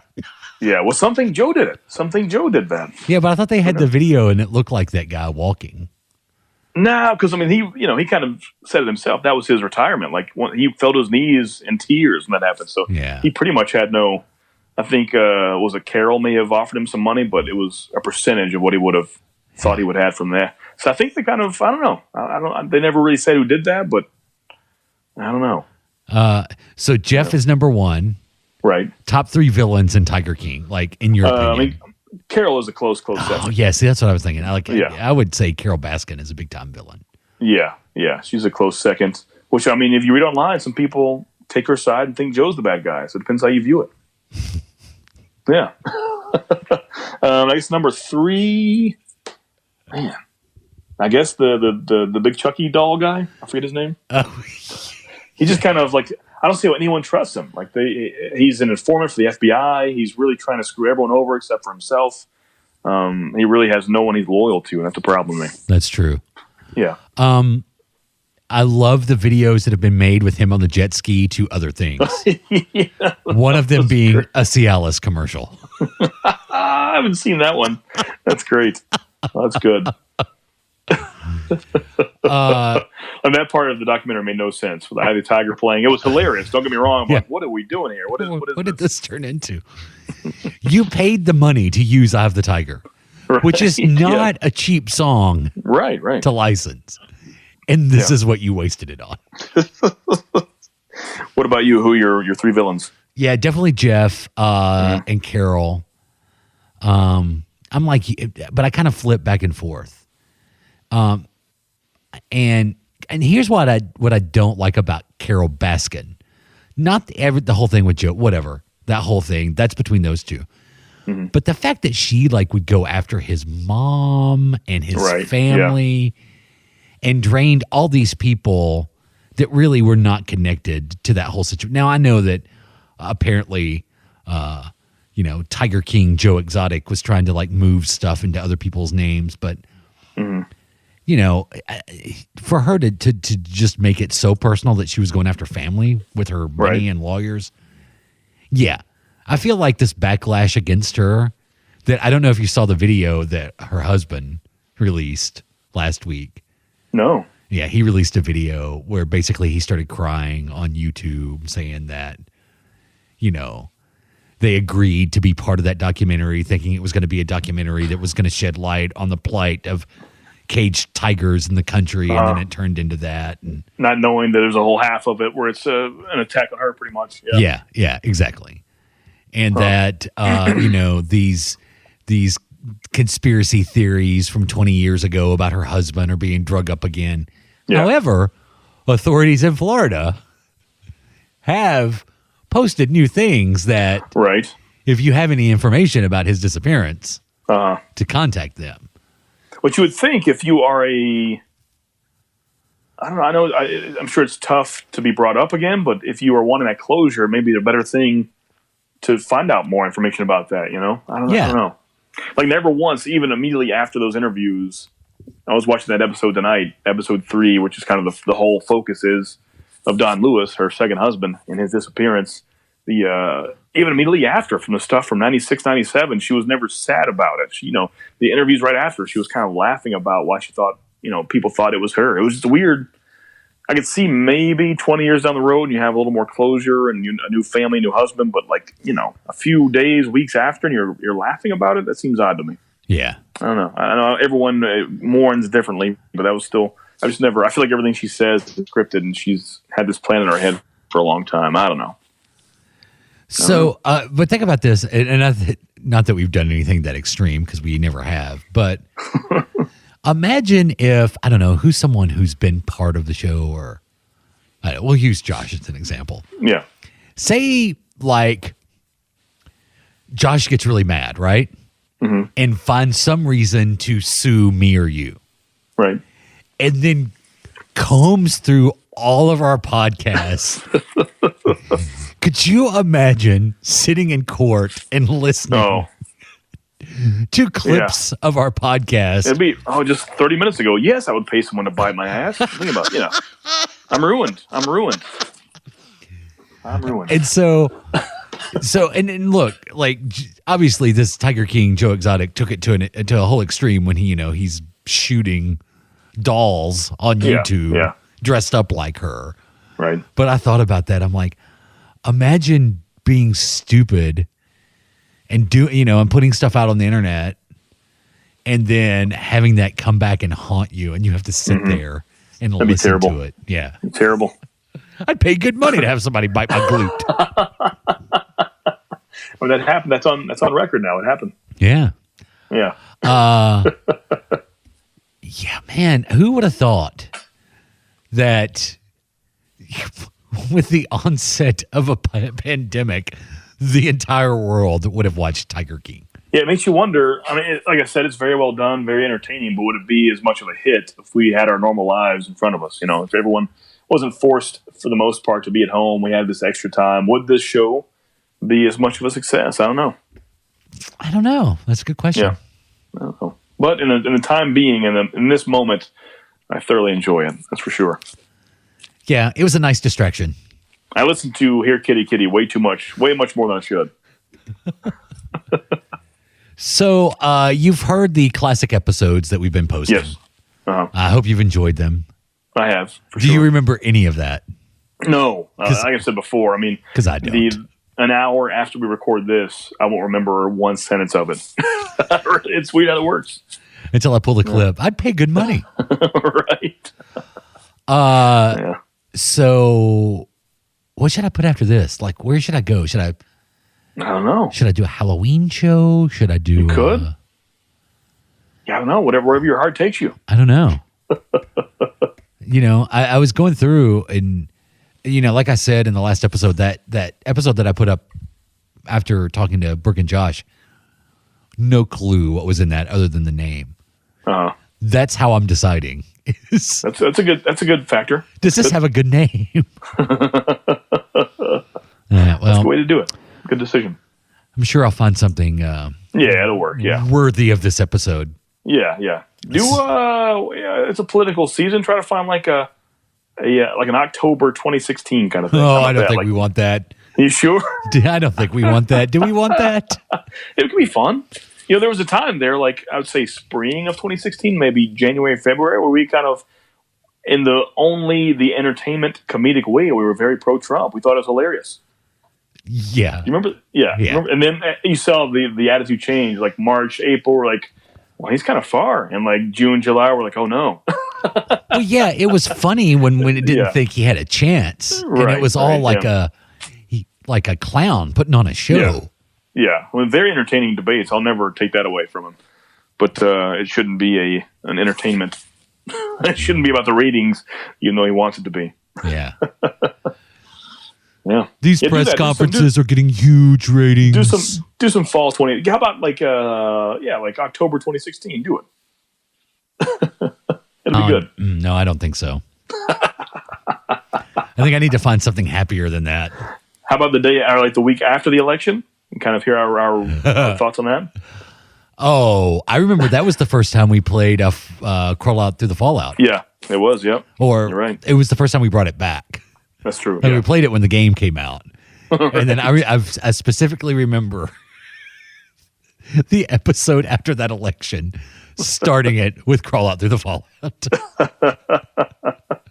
And talking about how we would probably see the end of the world. Right. The Trump administration.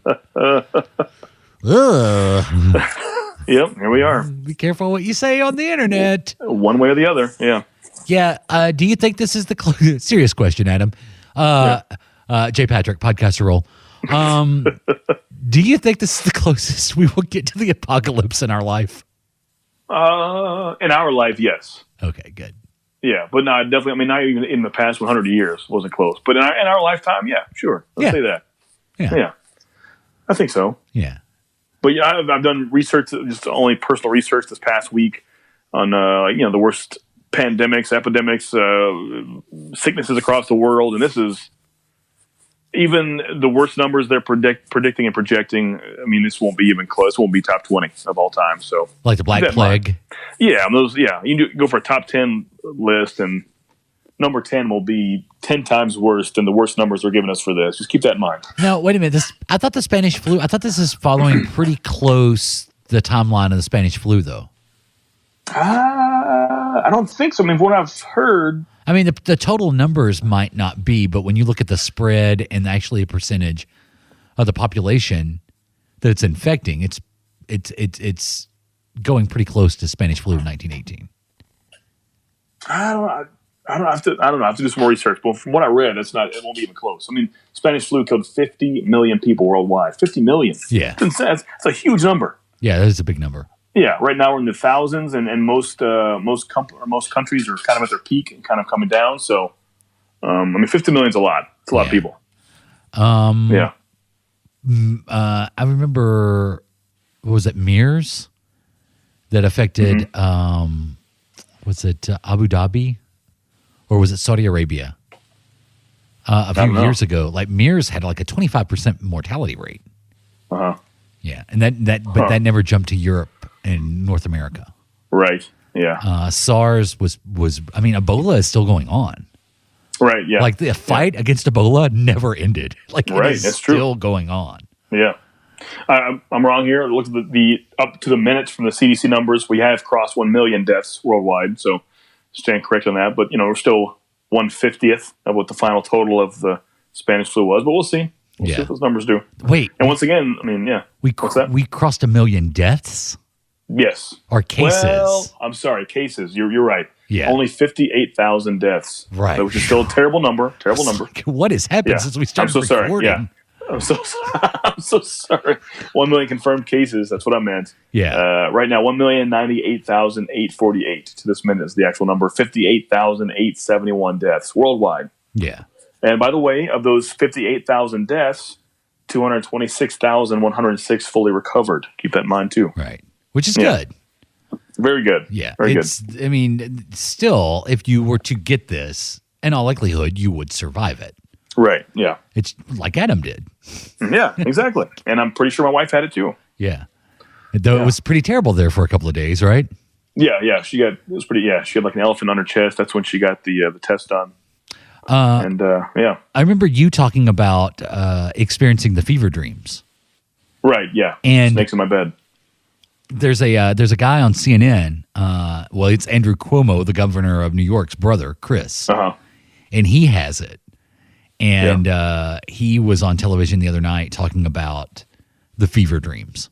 Really? Yeah. Really? Like he saw his dad, Mario Cuomo. Wow. Yeah. And so when he was talking, I was like, wow, Adam definitely had COVID-19. I mean, I really think so. Yeah. All joking aside, if I had to put money one way or the other, it's going on yes. And same for my wife. I think she had that as well. The coughing was terrible. It was nonstop for her. She started having the actual chest, not pains, but definite pressure. So when she would lie down, it felt like an elephant was sitting on her chest. Like, oh boy. Yeah. Yeah. Well, I'm certainly glad you guys recovered. Yeah. And you're back to 100%.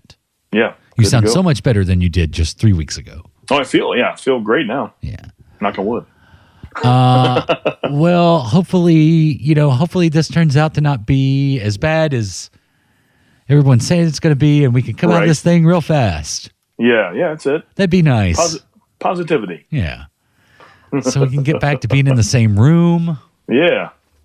See people again. Yeah, see people. I told you I'm growing my skullet out for the quarantine. It's exciting. I haven't had a haircut in weeks. I am starting to get a little bit of a mullet myself. Really? So wait, how often do you usually get haircuts? Once a month. Really? Uh-huh.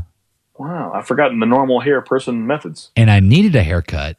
That seems quite frequent, once a month. I guess I was always that guy that would buzz my hair, let it grow out to an afro puff, and buzz it again. I never went that frequent. I was kind of an extreme kind of guy. Yeah. Every 4 to 6 weeks, usually I get my haircut. Yeah. Wow, that's awesome. And I do it like every 2 or 3 days usually now, but So I was closer to the 6 weeks of that when all of this started, which was 3 weeks ago. And so now my hair, the back of my hair is actually about to the collar of my shirt, and it's starting to go over my collar. And I'm starting to see like the wings in the back, like the mullet wings are starting to come out in the back. Yes. So. Yeah. Wow. Yeah, I razor shave my head every 2 to 3 days, and we're on in the middle of week 3 right now. So yeah, got that Hulk Hogan skullet going on. I'm excited for it. I want to grow it out as much as I can. It's fun. I'm excited. I want to see the progress pictures. And I told my wife, I was like, you could just buzz my hair. I wouldn't care. And she won't do it. Really? Yeah. I'm like, it's been forever since I buzzed my hair. Back in the 90s, that was the hairstyle of choice. Right, yeah. A buzzed haircut, goatee. Yeah. That's true. That's true. Bring it back. I look like a crazy horse bouncer. Yeah. All right. Well, I guess we'll do this again next week. We don't have to wait a week. We can do it. I'm here every day. You're always ready to go. Always ready to go hot. I'm always ready to go. I'm literally sitting exactly where I am, like 13 hours a day. Right. So we don't have. We could definitely do this. Okay. Well, then maybe I'll do that request thing over the weekend sometime. Yeah, do it. I want to watch it. Okay. Or you could phone in and be part of it. That's true. Okay. Yeah. So, all right. Well, more on that to come. Yeah. All right. All right. Parting thoughts, Adam? Tiger King is amazing. If you have a local biting masseuse, take advantage of that. And, sometimes movies aren't as successful as they should be, and sometimes they lose a lot of money in the theaters. That's the wrap up for the day.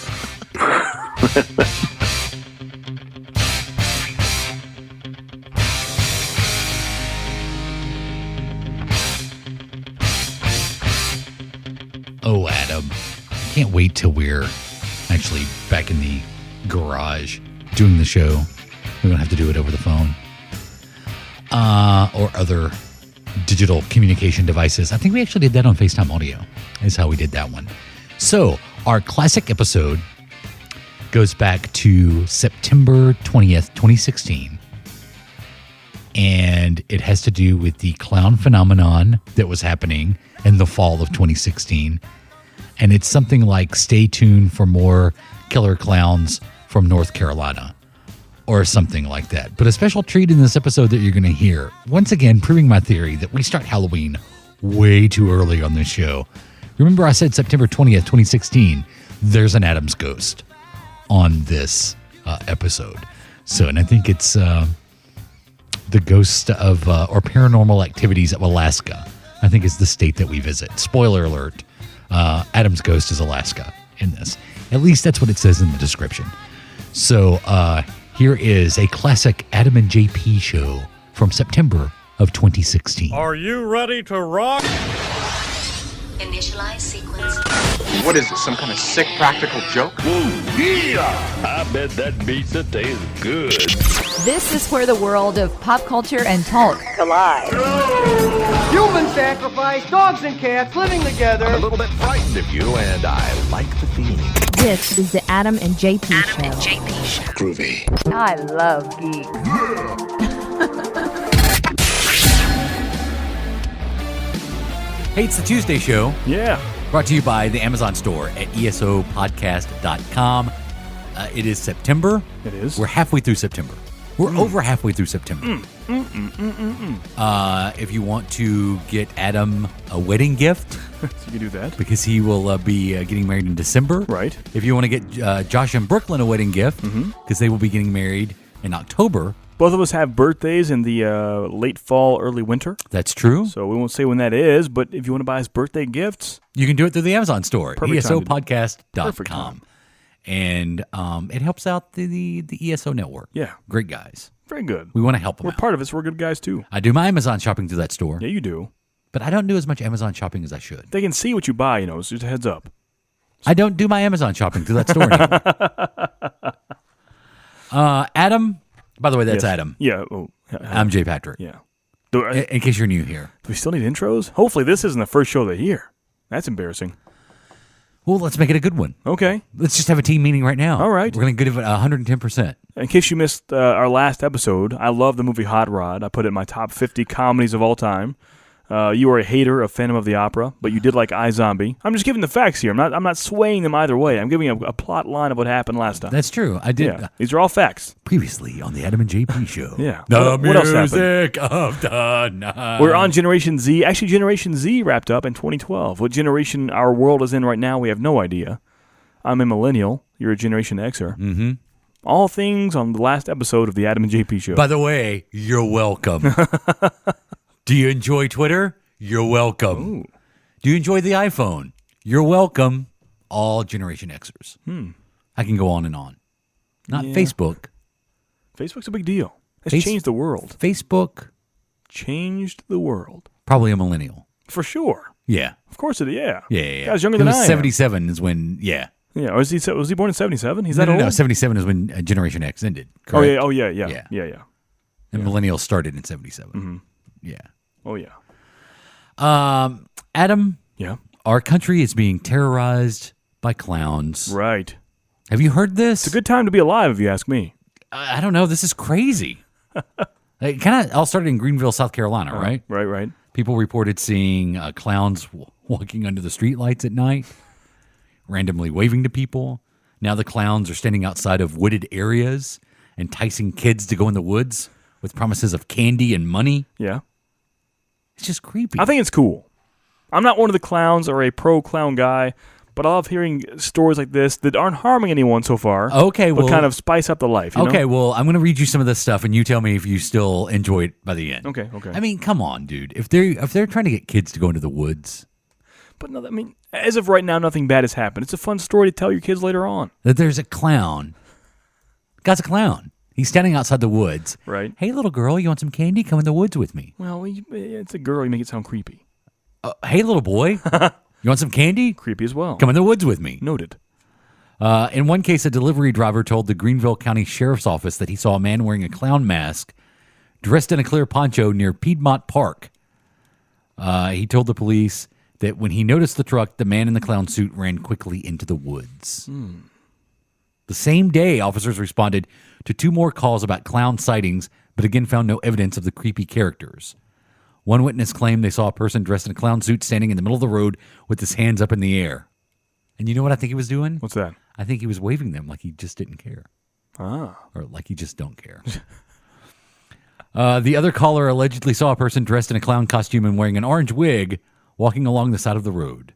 2 days later, a 50-year-old woman told police that 4 men dressed as clowns followed her home in a black car.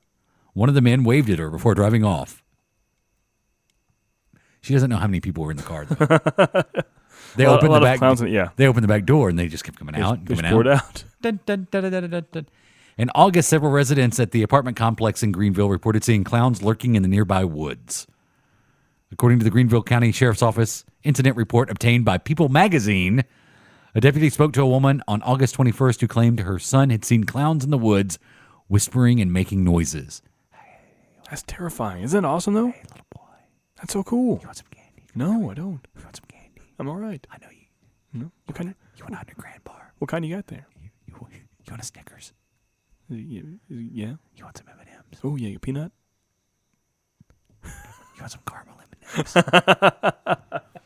When she went over to check, she saw several clowns have flashing green laser lights in the woods before they ran off. They're rave clowns. That's creepy. That's creepy. So you don't like the clown burst we're having? I don't like clowns at all. Another resident told the deputy that she'd been walking home in her apartment hours around 2:30 a.m. and saw a large figured clown with a blinking nose. Like a big bone clown? Standing under a post light near the garbage dumpster area, according to the incident report. Another report says several children also told the deputy that clowns had approached them behind one of the apartment buildings and tried to lure them into the woods by displaying large amounts of money. Oh. Hey, little boy, here's some dead presidents. I think this is fun. I'm pro-clown. You know what the problem is? Clowns are there to bring joy to people's lives. And maybe they're there to make you laugh and giggle, but no. You got to twist it around and make it all messed up. This doesn't sound like joy. The children said the clowns lived in a house near a pond at the end of the hiking trail, according to the report. The deputy found the house, but there were no signs of suspicious activity or characters dressed as clowns. To this date, we have not identified one of the alleged clowns, the police said. We have not received any hard evidence to substantiate these claims. Last week, the Greenville Police Chief Ken Miller said, "The clowning around needs to stop." Said that? It's illegal. It's dangerous. It's inappropriate. It's creating community concern, he went on to say. Miller said the reported clown sightings have included various descriptions with differences in both race and costume. And at that point, police had found no evidence supporting the sightings. There's one guy not happy about it. Who's that? His name's Mike Beckver, a.k.a. Sir Toonie Van Dykes. Ah. Okay. Guy's a clown. What's he? Oh, he's a clown. Oh, that makes sense. Yeah. He runs the Just for Clowns website. Okay. He was quoted as saying, "I wonder how reporting would go." Like, he's very upset that clowns are getting a bad name. I agree. I had extensive research on clowns a few years ago. I did. I'd like to hear more about this. I'll tell you about it later. No, tell me now. Well, I thought it'd be a fun thing to do, you know? Become a clown? To do the clown thing. You wanted to be a clown? I mean, I had thoughts of it. I never knew this about you. The year was 2007. I had thoughts of it. I knew you in 2007. Yeah, I know you did. And you were actually considering becoming a clown. The idea there was a clown school. You can go to charity events and do things and brighten people's day up. But now, I mean, as time goes on, you see a clown walking down the street. If you saw one walking right now down the street, you would piss your pants. even though he could be a clown representing joy and happiness. Look, it's something scary about it. This has happened in Greenville, South Carolina, Winston-Salem, North Carolina, and Greensboro, North Carolina, and also like the East Georgia area. Yeah, Escambia County in Alabama, just last week, they had lockdowns of multiple schools with the clowns circling the schools and fears of what clowns could do. The schools, high schools, were locked down because of the clowns. Well, my sister was a clown. Yeah? She really was. Like an actual, they had like a program when she was in school where you could go and learn to become a clown. Yeah. I hated it. But really, okay. I hated seeing her in the clown makeup. So coulrophobia. You suffer from that disorder. Always had a fear of clowns. Coulrophobia. I think it goes back to Opryland. Really? And when I was a kid, we would go to Opryland when it was a theme park in Nashville. And the mascot was the Guitar Man. And he was just this large guitar. And then I had a fear of mascots and clowns. Really? After that. I'll be honest with you. Not a big fan of the San Diego Chicken. Ah, really? Yeah. Really? Why not?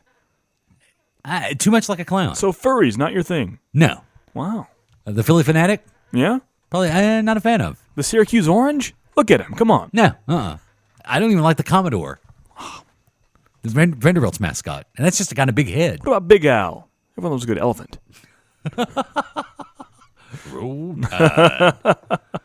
So this clown guy, Sir Toonie Van Dykes, name, who runs Just for Clowns.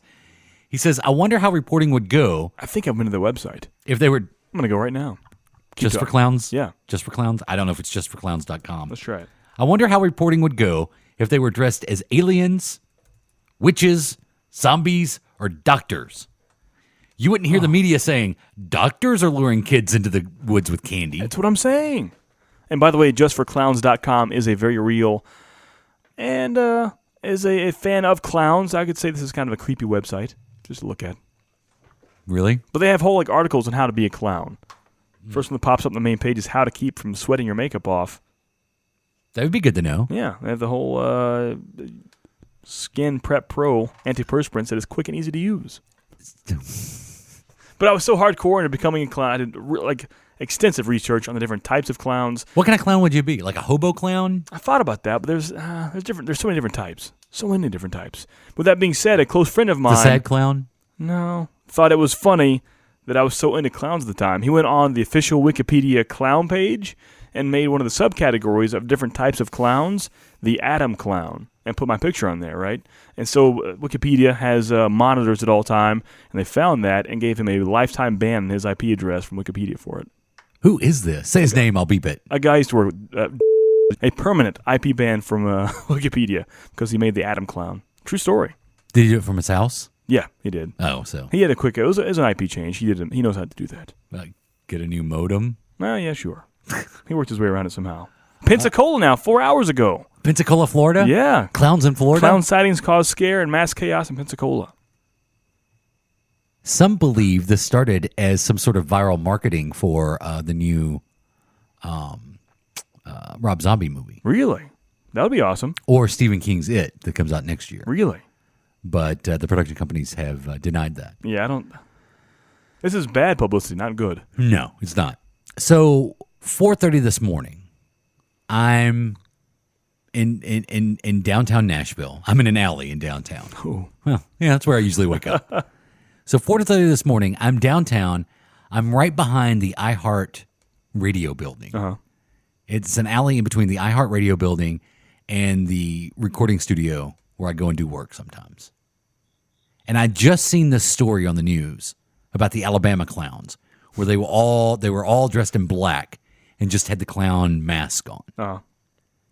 And I'm in this alley, and I'm looking at the end of the alley, and and it's like this amber street lights. I mean, everything has that amber look to it. Yeah, like a glow. Right.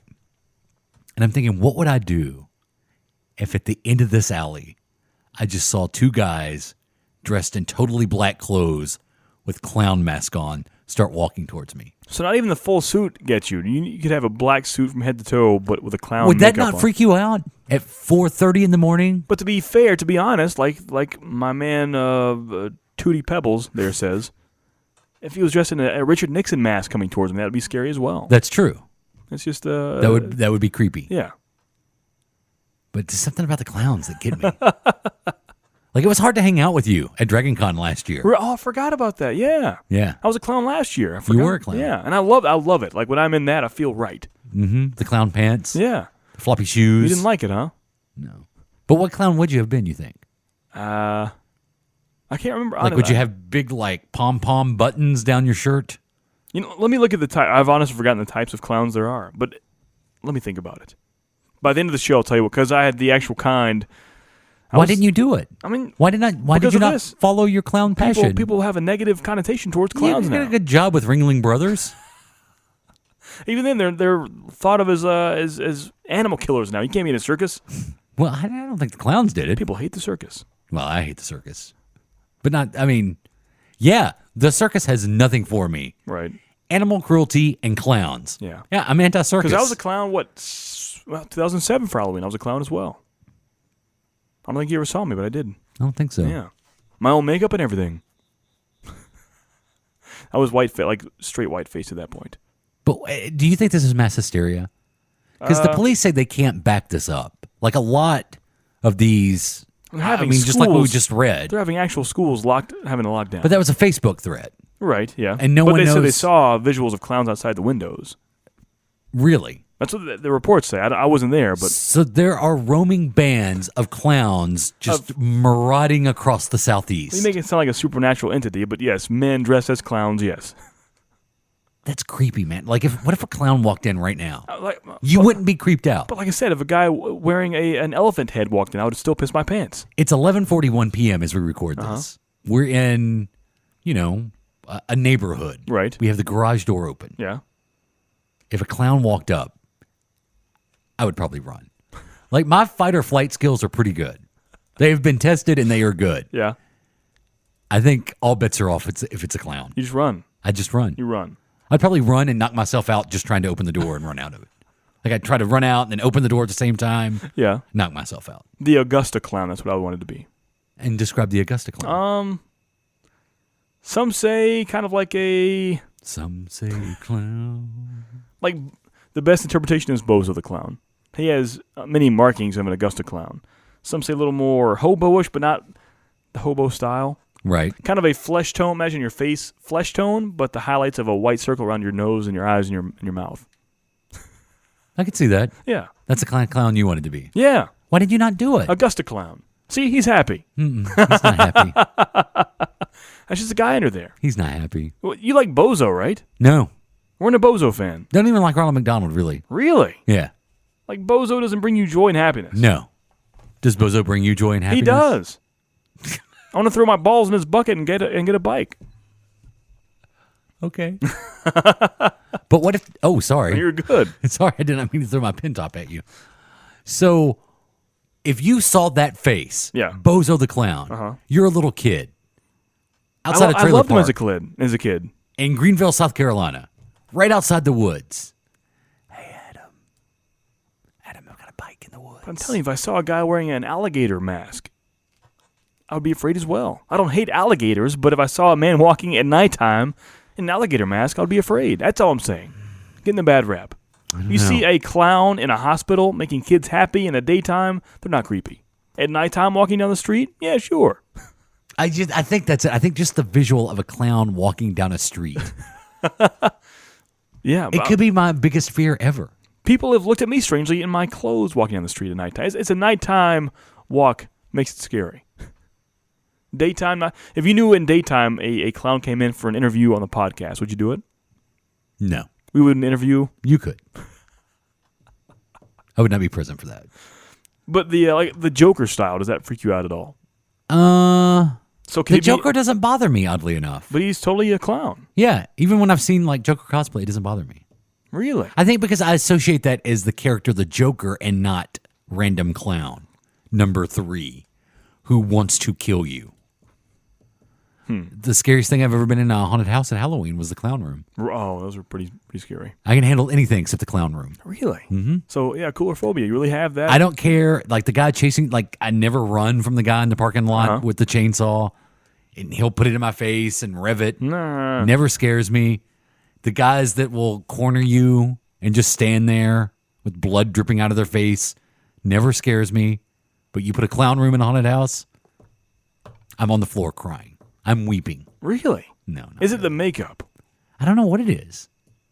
I don't know. Because you're not alone in this. The majority of people, I would say, are afraid of clowns. Yeah. I don't like clowns. Very interesting. But hopefully they'll get to the bottom of the clowns that are terrorizing the southeast portion of the United States. I want these guys all rounded up and put in a big police van. I think it's fun, especially around this time of year. Like, it feels right. I no one got hurt, thankfully, but I was so excited to read that story today about the fear of clowns. It's fun, you know? I don't think it's fun. No one's getting hurt. And when that happens, I will say, fine, let's stop the clown That's what it madness. takes for you to say this isn't a good idea? Well, no one's getting hurt. That's just kind of a fun... I will applaud this until one of these clowns stabs one of the kids. But even then, you know, I mean, normal people stab normal people every day. But normal people aren't scary. But you put one clown out there, things get messed up. What if it was a hobo with a shotgun? Hobo clown with a shotgun. That's pretty cool. The Toy Hall of Fame in Rochester, New York. Have you seen this? I've not. They have announced the 12 finalists for the 2016 Toy Hall of Fame. Oh, yeah? Mm-hmm. What do we have up there? Fisher-Price Little People. Just now, huh? Mm-hmm. Bubble Wrap. That's a toy? Tell me you didn't enjoy Bubble Wrap when you were a Yeah, kid. but it's not meant to be a toy. Bubble Wrap was created in 1957 when engineers were trying to develop a new style of wallpaper. Mm-hmm. They developed Bubble Wrap. That could be noisy. The game Clue. How many years has this Hall of Fame been active? To me, these are like first-round ballots. You asked me, well, there's 12, and then they all don't make it in. Right. I forget the number that make it in. Clue should be up there from day one. Who doesn't know and love Clue? I think most people can name all the characters. We should look and see what's in the Rochester, New York Toy Hall Keep of Fame. going. I'll look it up. The Care Bears. Okay. They started as 1980s greeting cards. Really? I didn't know that. I didn't know that either. Dungeons and Dragons. What? Nerf. Pinball, like pinball machines. Yeah? Rock'em Sock'em Robots. The Swing. Wait, like the swing? The Swing. Oh, like the playground swing. Yeah. Well, it dates back to they found ancient cave drawings in Europe and Greece. Oh, I see how this is here. You just see the stuff that's in there already. It's very generic. The coloring book is in the it could go into the Toy Hall of Fame. Transformers. That should be in there. And Uno. These are the 12 finalists. Mm-hmm. Announced later this year. What's in there now? Alphabet blocks. That's pretty generic. The Atari 2600 game system. Oh, that should be in there. No, 5200. That's kind of weird, though, huh? It is. Well, the 2600 is what all the poor kids have. The baby doll. Just the baby doll? Yeah. The ball. Wow. And these go back for The bat. So since the 90s, this has been happening. This is all in alphabetical order, by the way. So we have Alphabet Blocks, Atari 2600, the baby doll, the ball, the Barbie was inducted in 1998. And in 2000, we have the bicycle. This goes on for a long time. Big wheel, a blanket in 2011. What? Does the big wheel keep on turning? Bubbles 2014. Bubbles? Candyland. In 2005, there was a cardboard box. I can't take this seriously anymore. Checkers, chess, Crayola crayons, dollhouse, dominoes, a Duncan yo-yo, Easy-Bake Oven, the Erector set, Etch-a-Sketch. 1998 had to be the first year. So inducted in the first year, we have the Erector set, Etch-a-Sketch, the Frisbee. Wait a minute. The Erector set went in before Fisher-Price Little People and Bubble Wrap? Almost 20 years before, actually. Wow. G.I. Joe didn't go in until 2004. But he's a real American hero. The Hula Hoop was 99. Jack in the Box, Jax, Jigsaw Puzzles. You get the idea. A Kite in 2007. Legos were year one, 1998. Wow. Lincoln Logs were the second year, 99. I don't know what a Lionel train is, but it was inducted in 2006. Train set. Lionel trains? Yeah, Lionel trains. Not until 2014 did we see the induction of the Little Green Army Men. Wow. Yeah. What about Ants in My Pants? No, It's My Pants. Marbles, 98. Monopoly, 98. Taterhead, 2000. Barrel of Monkeys? Sounds like a horror movie. Taterhead. Taterhead, 2000. Nintendo Game Boy, 2009. Play-Doh, 1998. Playing Cards, as generic as that is, 2010. Wow. Really? That's timeless, right? A Puppet, 2015. I wonder what puppet is representing puppets. I'm your puppet. Radio Flyer Wagon, 1999. Raggedy Ann in 2002. Andy, that son of a bitch, was in 2007. 5 years later, Andy came along. Isn't that crazy? Raggedy Ann just sat there for years. Yeah, 5 years. We're almost done, I promise. Rocking Horse, 2004. Roller Skates, 99. Rubber Duck, 2013. The Rubik's Cube, 2014. Blah, blah, blah. Silly Putty, 2001. Scrabble, 2004. A Skateboard, a Slinky. Star Wars action figures, 2012. That took a long time. That did take a long time. In 2008, we have The Stick. A Super Soaker, only in 2015. Super Soaker. A Teddy Bear was inaugural year of 1998. The Game of Life, 2010. Tinker Toy, 98. Tonka Trucks. Twister. The Viewmaster, 99. And that's it. Oh, wow. What a walk down memory lane you didn't want to walk. I had a lot of those toys, though. Did you? Or at least I've played with a lot of those toys. Did you play with your stick? I've played with a stick before. This guy over here is always playing with his stick. Guy's a clown. Hey, clown, show him your stick. So if you had to vote for one of these here from the last 12 you just said, of Bubble Wrap, Care Bears, Clue, Coloring Book, Dungeons & Dragons, Little People, Nerf, Pinball, Rock'em Sock'em, Swing, Transformers, or Uno, which one of those do you vote for? I think Transformers. I can't believe you remember all those. Oh, that's right in front of me. Oh. Dungeons & Dragons. Really? Transformers. Yeah. Clue. Those would be the three I'd pick. Right. Who cares about the swing? Nerf, Is it even really a toy? Nerf is pretty important, though. What about pinball machines? Not only them, but like Nerf is still strong. Nerf has a huge section in any toy store you go to. Right, because is Super Soaker still a thing? No. Nerf is big. And pinball was huge, but not anymore. As much as I want that to be in there, it's not so much anymore. Yeah. Nerf is still strong. Transformers still strong. D&D is still strong. Yeah, I don't think Super Soaker should be in there. No. 2015 for the Super Soaker. Really? It wasn't in the 90s? No, 2015. Oh, I thought it was going to be just like a fad of the 90s, like Jim Carrey. Oh.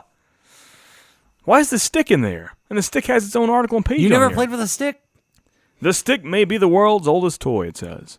Animals play with sticks, and we use them to play fetch with our dogs. Children find sticks an endless source of make-believe fun. My parents beat me with the stick. The sticks can turn into swords, magic wands, majorette batons, fishing poles, and even lightsabers. Microphones, drumsticks. This is stupid. This should not be on here. A piece from a tree shouldn't be on the Toy Hall of Fame. But you have played with a stick in your life. Sticks are not only possibly the oldest toys, they're possibly the best.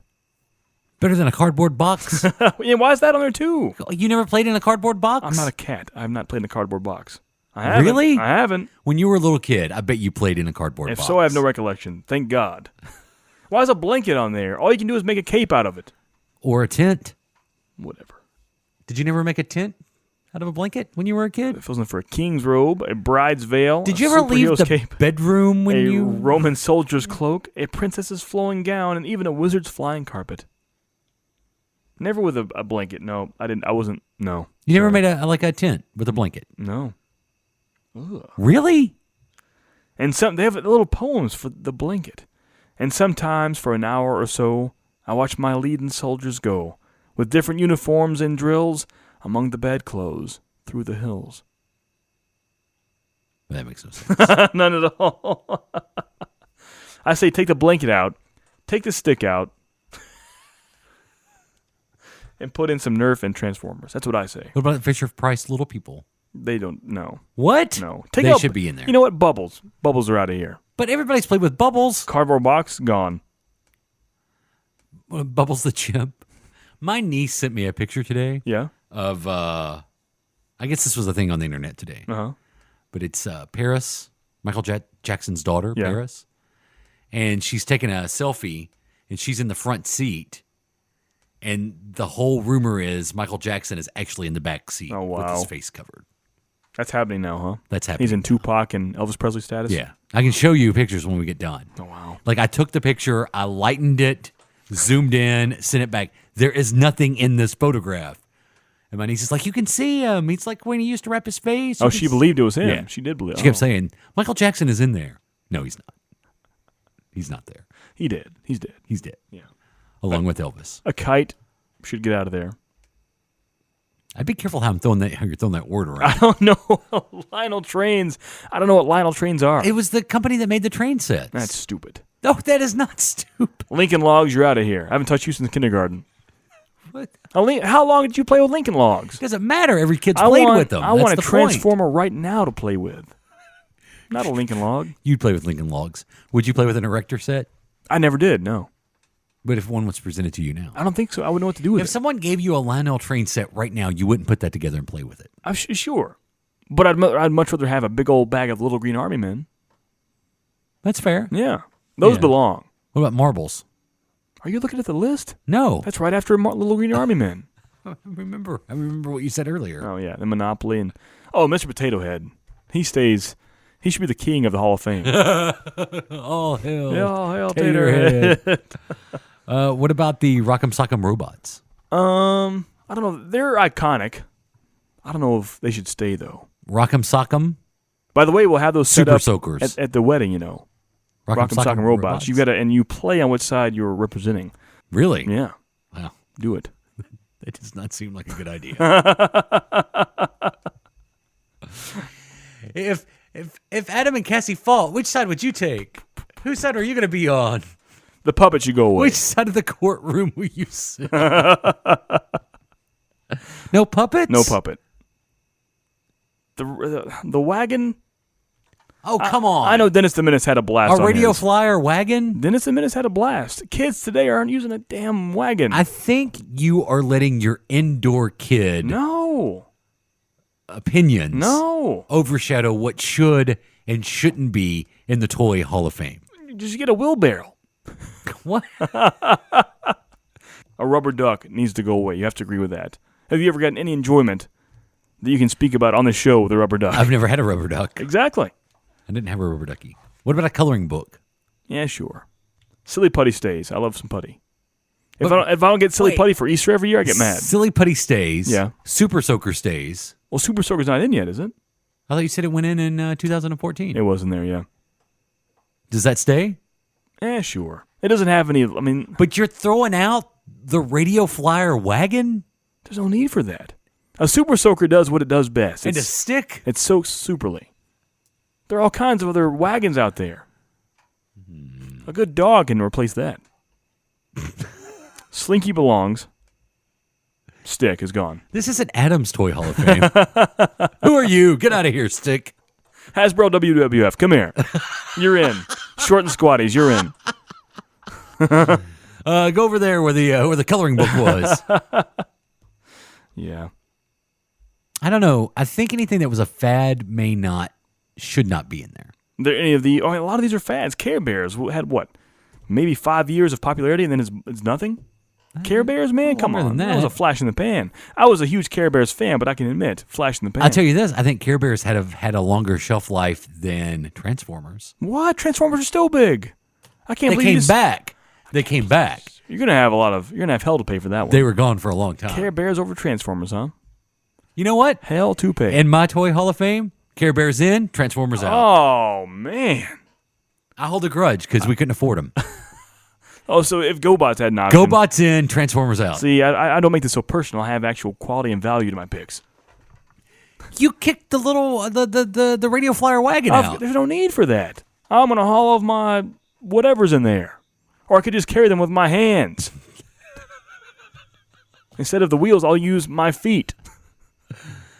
I doubt you did that when you were a kid either. Exactly, because I didn't move too much. A beanbag chair should be in here. That's what should be in here. A beanbag. And where's a grape soda? Who doesn't love a good beanbag? You know how many grape sodas I played with when I was a kid? I love a beanbag, man. A beanbag? A beanbag? A beanbag? Microsoft beanbag? We had a beanbag when we were a kid. I had one. So I had in my playroom back in the day. Fat and I fell back on it.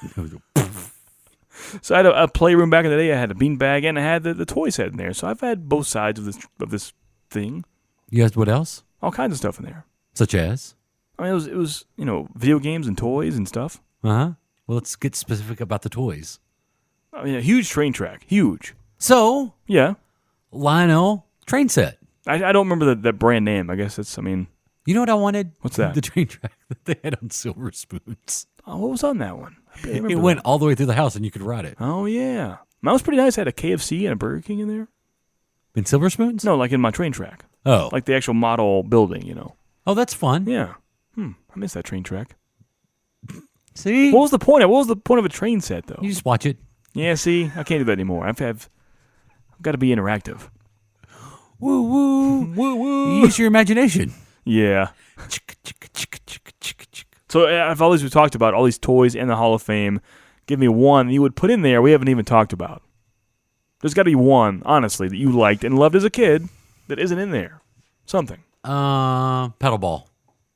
Oh, the one-handed thing. Yeah. Those are pretty cool. Those are fun. Spent a lot of time. And then they were cheap, and it was just a staple that held the rubber band to it. Do you ever get hit in the face with those eventually? Uh-huh. Like they come back, it finally snaps right in the face. You hit in the face with a paddle from the pedal ball? No. Like somebody else just takes a swing at you? They had a That's version not of fun. that. It was a blow-up version. You blow up the ball and you just boom, boom, boom, boom, boom. I think the blow-up bopper should be in there. You know, should be out? The 2600. You're out. No! 5200, you're in. That and the Game Boy are the only consoles in there. Better graphics. 5200. Come on. It looks like the game you played in the arcade. Yeah, that's where it stops. Terrible controller. The controller was It's sketchy. pretty rough, yeah. I believe, the blow-up, for lack of a better You put term. a blow-up doll in there. The boppers, you know. Like I had a big Ultimate Warrior or Macho Man. You blow him up, and he's, 3 feet high, and he kind of wobbles as you punch him. I love those things. What about a pogo stick? How come a pogo stick's not in there? If you do that, you've got to go moon shoes as well. That's just too niche right there. I agree with that. Too fatty? Yeah, too fatty. F-A-D-D-Y? Yeah, fatty. Fatty. Because I'm a fatty. And so are the boppers. It's tough to make this Hall of Fame. That's why the stick shouldn't be in there. Okay. Here it is. Okay, give it to Final me. word. Yeah. If you're going sticks, you've got to go mud pies. That's the kind of crap we're dealing with here. A stick. I'm not going to argue that. I think you've got a point. You think the mud pie belongs? If you're putting stick, you should put mud pie in. Yeah. You should. Yeah. I mean, a blanket in the Toy Hall of Fame. What Someone about lost a bet. like a pretend cowboy outfit? That should be in there. Like the holster with the guns. Like the from cowboy Hustler hat? Hollywood? No. Oh, like with the actual... Did I say sexy cowboy outfit? Well, you know, I'm in my 30s That now. just seems classic. That just seems classic. I don't think I ever had one of those. Like a cap gun. How come a cap gun's not in there?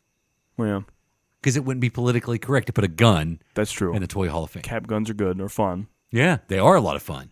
I had a lot of fun with cap guns when I was a kid. The Easy Bake Oven is in there. Did you ever have the male version, the creepy crawlers? No. You remember that, though, right? I do remember the that. Creepy crawlers. I do. You make your own little gelatin scorpions and Did stuff. you ever eat anything out of the Easy Bake Oven? Out of my creepy crawler oven, I did. But never the Easy Bake Oven. Were the creepy crawlers edible? They were not. You just ate them anyways. I was curious.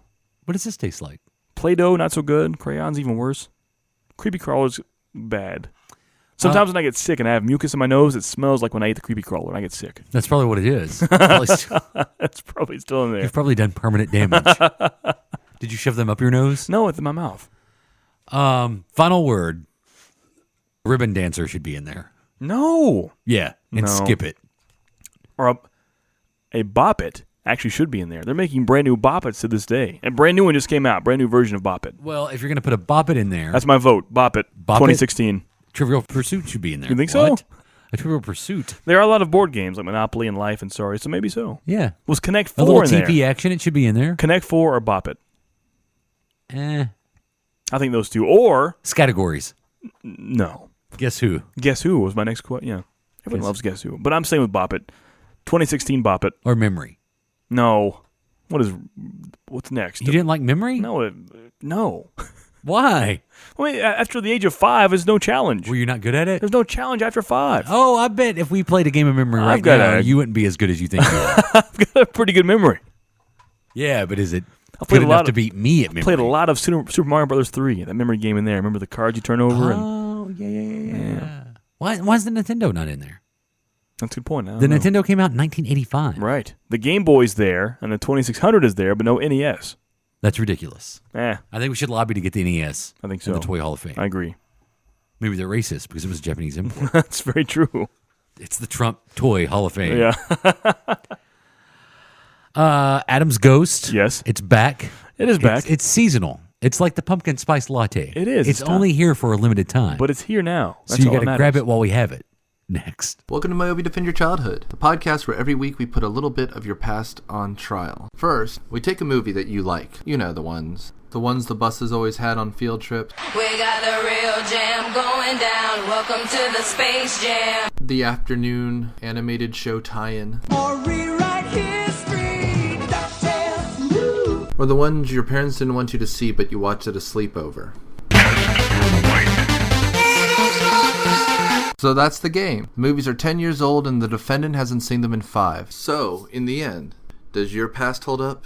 Can you defend your childhood? Tune in every Thursday to find out.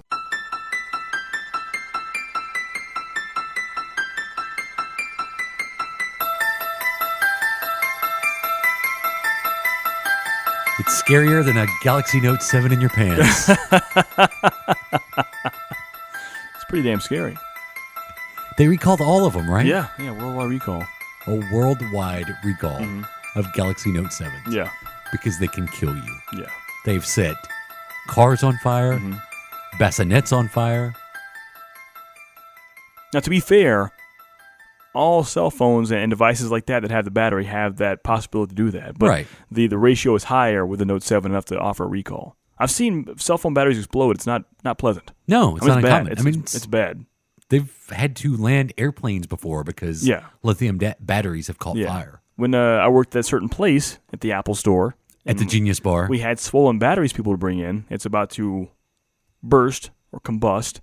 We would take it back there and put it in a box, almost like a bomb box, and detonate it. What's some signs that your battery may be about to explode? Oh, it physically swells. It's like a swelling battery. I mean, physically like the actual backplate or your display glass. If your display itself is starting to kind of look strange and have colors on it, a lot of times your display will be disconnecting from the logic board itself, and that's because the battery itself is swelling physically. You can see it. Does that come from overcharging the battery? No, it's just a defective battery in general. No matter how little or much you charge it would happen. So why has Apple been able to nail it for more or less? Yeah. I mean, it happens. It happens, yeah. It's a device. Yeah. But there's been no iPhone recall. Right. And what did Samsung do? I'm not sure. Cheap parts. Probably cheaper parts, yeah. Yeah. Probably so. Those Samsung bastards. Get what you pay for, man. Get what you pay for. Yeah. Hey, look, it's Adam. Hey, with Adam's me. Ghost. Hey. Ooh. Any kind of guess? I feel scared. It's Adam's Ghost. Any guess on what state in the United States of America we're going to today? Kansas. Not yet. Montana. I'm just going to tell you before we go through all 50 states. Wisconsin. We're going to the great California. White north. Such as Alaska. We're going to Alaska today, my friends. Was that the theme from what was that show? I have no idea. Northern Overexposure. Northern Exposure. I said Northern Overexposure, which was the little segment from... It was your podcast that you did. It was your Northern Exposure podcast you did for 3 weeks. What was that with John Ritter? Northern Overexposure. He gets sucked into his TV programming. Remember that? They had a scary Wayne's World version in hell. What was that movie? But they had the version called Northern Overexposure. I used to love that movie. I had totally forgot about that movie until just now. Remember that creepy Wayne's World, like in hell thing? Yeah, because he would go between shows, but it was never like the real shows. Right, it was like a scary parody of it. But they had one on there called Northern Overexposure. So every time I talk about Northern Exposure, I call it Overexposure because I'm so much more used to that. Oh, I totally forgot about that. Was it Stay Tuned? Stay Tuned. Was it Stay Tuned? It's bringing you back, right? Your face right now. I want to take a picture. Oh, I'm writing this down. I have to see this movie soon. Me too. I want to see it again. I have to find it. Stay tuned. Who was the guy that brought him the magical remote?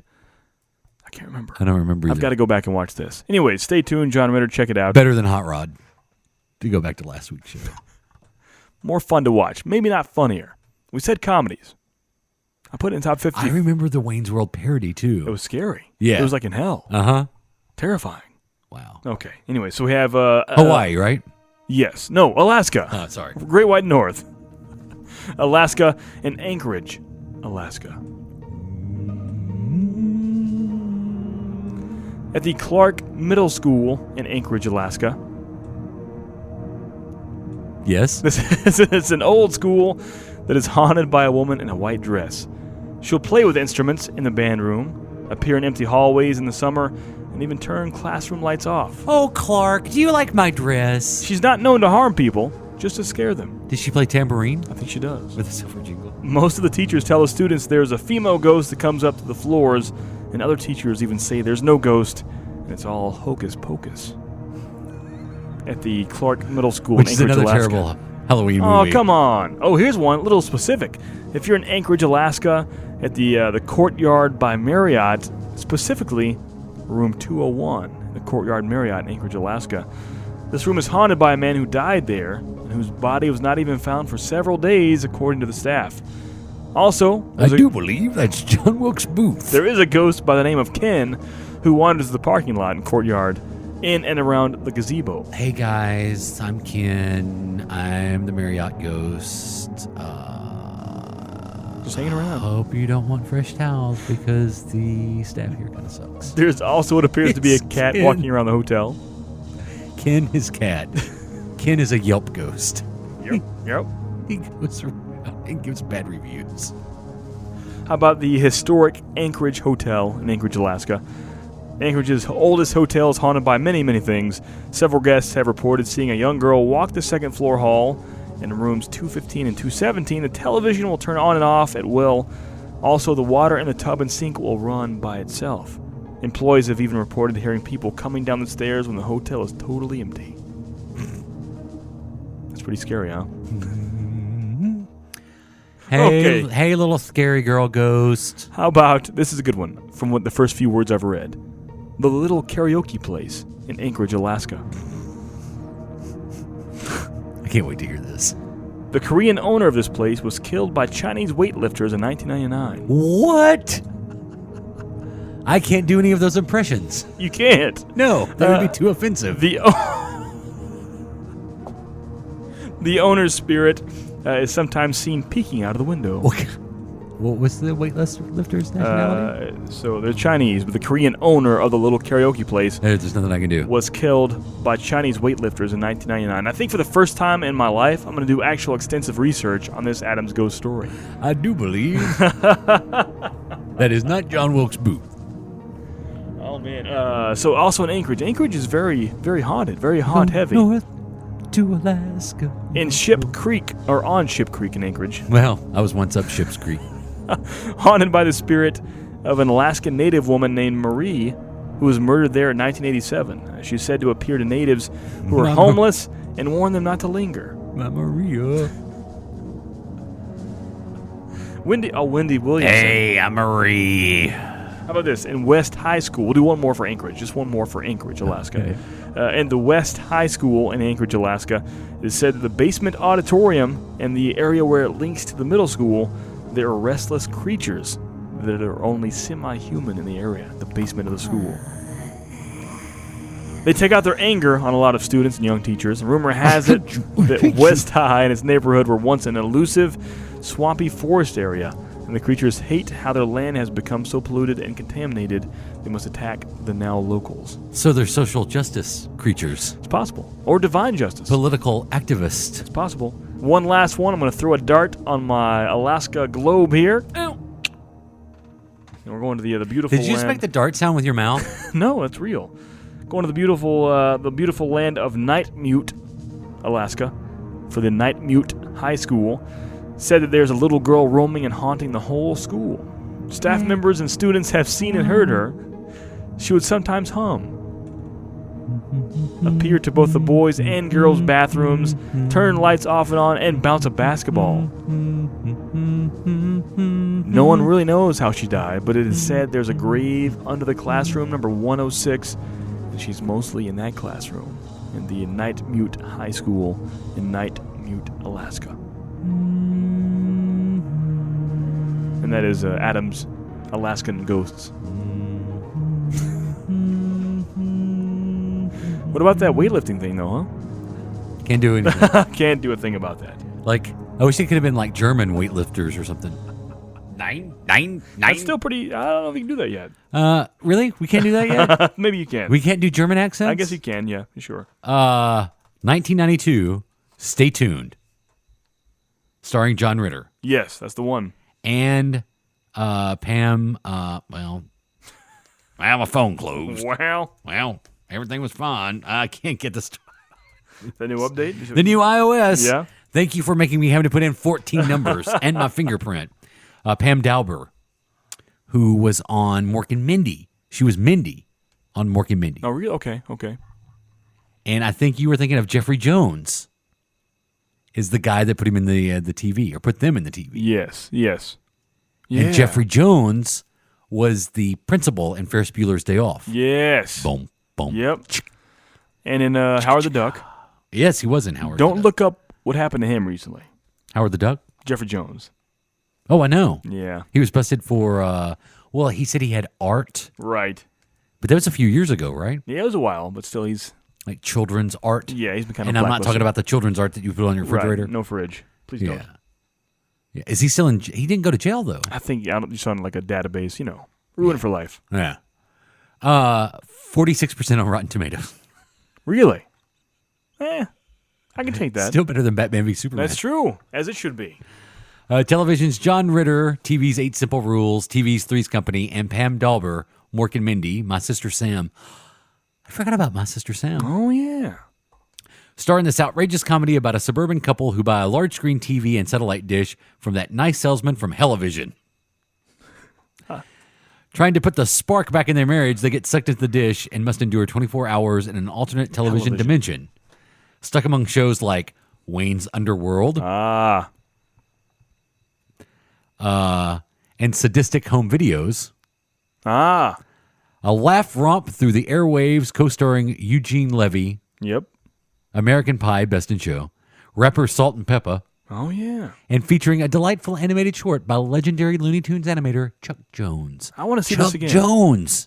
I want to see this again. I'm on Amazon to buy it, to purchase it. No Blu-ray release, only on DVD. But at least it's on DVD. $24.78. Ooh, so it's been out of print for quite some time. Yeah. Man. We should make Stay Tuned a cult favorite. You can buy a VH. Whoa, check this out.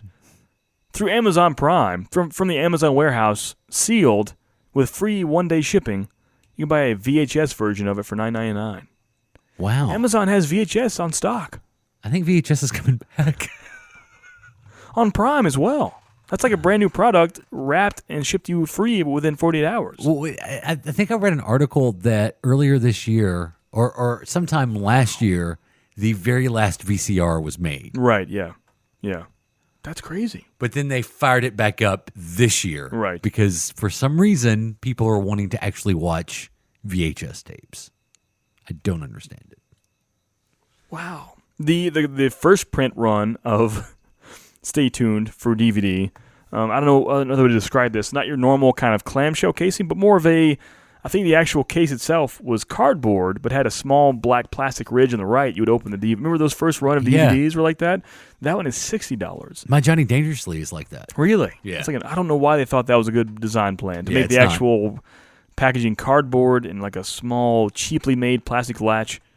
But that version of Stay Tuned is $60 compared to $25. I want to find a theater to host the John Ritter Film Festival.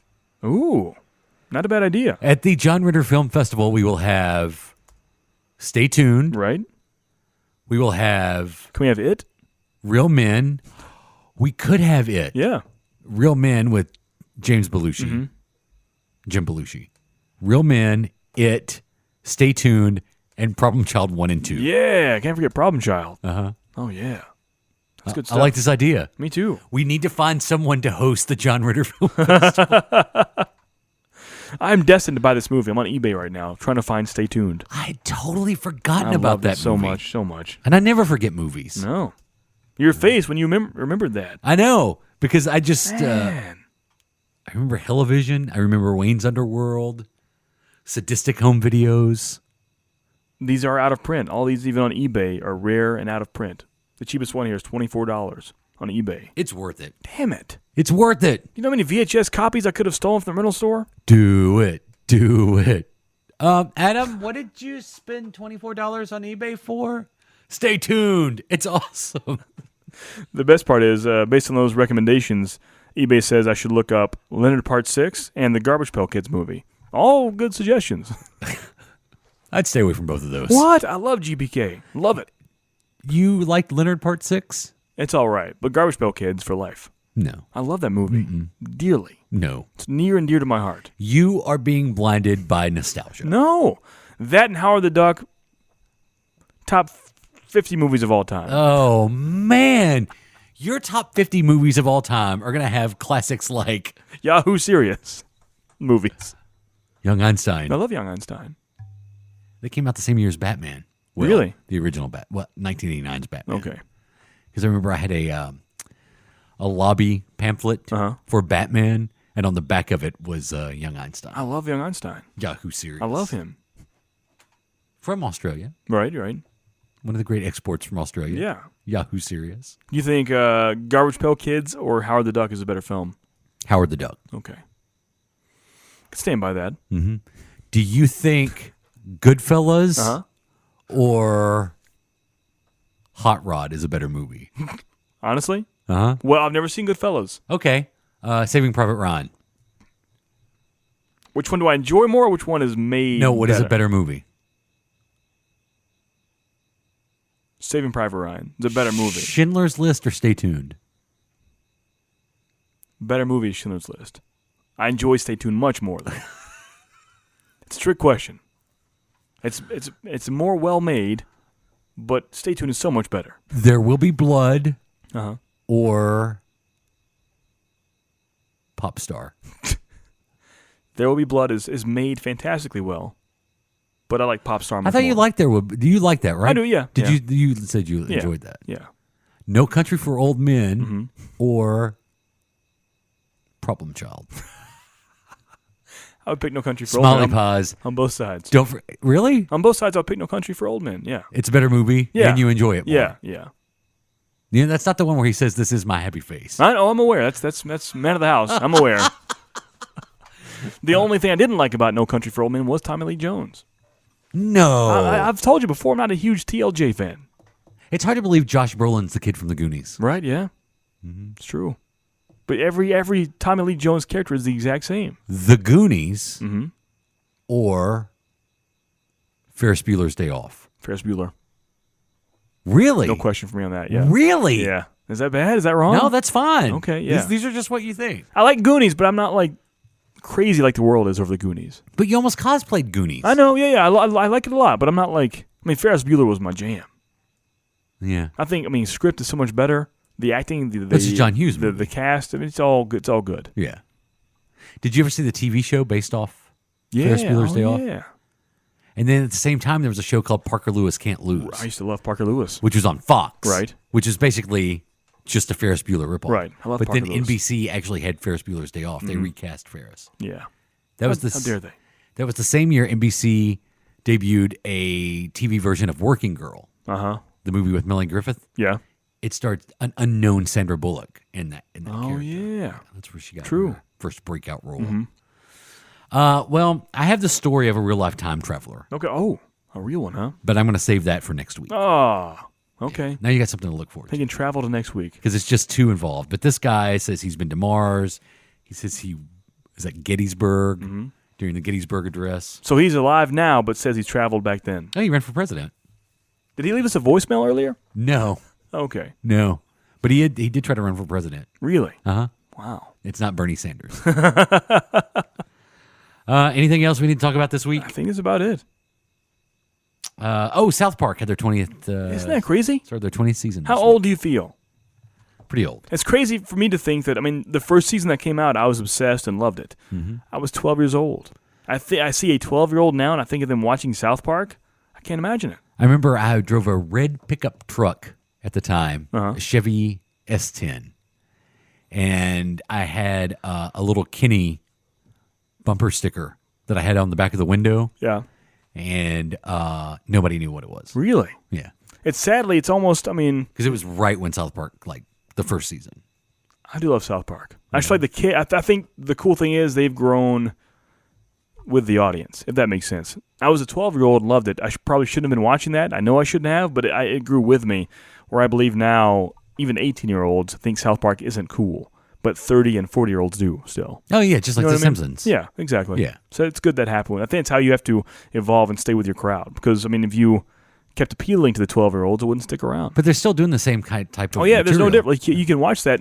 Besides the time-sensitive material, the actual content and the way it's all processed, it's the exact same formula. Yeah, it's beautiful. This I didn't watch it, but apparently this week's 20th season premiere was about Colin Kaepernick. Really? See what I'm saying? That's so good. And then they bring in J.J. Abrams to reimagine the national anthem. There's so many episodes I haven't watched. I used to watch that weekly. Every Wednesday night at 9 on Comedy Central, I'd watch it. And it's been years since I've been religiously watching that show. I miss it. Did you ever see the Christina Aguilera Monsters? No. See, I've missed so much. But that was back. I mean, that was a. Yeah. What was it? 1999. They traveled back in time to 1996. Did you ever see that episode? Yes. Yeah. That was hilarious. I believe 98 or 99 was whenever Cartman's father episode happened. You remember that? Yeah. Yeah. Yep. Well, we could sit here and talk about that. That's true. Check us out online, adamandjp.com. Facebook.com/AdamandJP, and Twitter and Instagram at AdamandJP as well. Oh, basketball. Yeah. Or Birth of a Nation. Ooh. Basketball all day. I was forced to watch Birth of a Nation in film school. Was not Both a fan. sides? Both sides. So did you watch any movie that you were forced to watch in film school that you enjoyed? Yeah. Like you're about to say Citizen Kane. Okay, I was forced to watch. I never tried A Clockwork Orange until film school. Yeah. Loved that. Eh. No, really? I mean, really? I liked it, but it's a little. I would put that in my top 20 movies of all time. I really would. I appreciate it. Yeah. It's the best Stanley 2001. I mean, kooky is the best word I can give that. Just kooky. Yeah. You realize you're really watching. I mean, stuff they do would never happen in film today. No. You're watching a comedy / satirical commentary on American culture. Right, yeah. Then it makes it a little better. Yeah. But just on the surface, it is a really rough movie to get through. It is, yeah. So, Citizen Kane, Clockwork Orange. What else? I was forced to watch Casablanca. Did not enjoy that. Really? Did not in the least. What about the Maltese Falcon? I'm not a Bogart guy. I'm sorry. That hurts my heart. Forced to watch Lawrence of Arabia. Didn't enjoy that. You know what movie I hate that everybody loves? What's that? Gone with the Wind. Yeah, I'm not a fan of that. I hate Gone with the Wind. The only actual classic movie I like is Wizard of Oz. I like Wizard of Oz. I think as far as classics, that's it. That's the only classic movie. And, well, I'm a huge Buster Keaton and Charlie Chaplin fan because and the of Three films. Stooges. Oh yeah, right. Yeah. So classic comedy is fantastic, but classic just dramas and things, not so much. But because of film school, yeah, Buster Keaton and Charlie Chaplin, I love and adore them. Give the Maltese Falcon another chance. Man, maybe. Casablanca was rough, and so was Casablanca's not that rough though. Yeah. Maybe you were too young for Casablanca. And don't be mad at me, but I had to watch Apocalypse Now. I was not a fan. What? I was so bored with that. So bored. That was way too long. It is a long movie. Yeah. But so is Captain America: Civil War. But that was good. Ant-Man. If you throw Ant-Man Adam, in you can't Apocalypse... say Apocalypse Now is not good and Ant-Man is. I will say that all day. I'll stand by it. I'll stand by it. These are opinions. That's the beauty of America. I don't know. You don't think so at a certain point? No. I don't think you're representing the millennials well. So you like Apocalypse Now more than Captain America: Civil War? Because I can't say that with a straight face. I thoroughly had a much better time viewing Captain America: Civil War than Apocalypse Now. Yeah, but when I see, do you own Apocalypse Now? No. And very soon you will own Civil War. That says enough right there.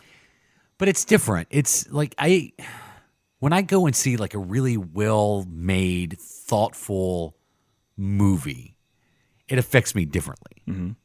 And I won't have to see that. I mean, that's an experience that you can't duplicate.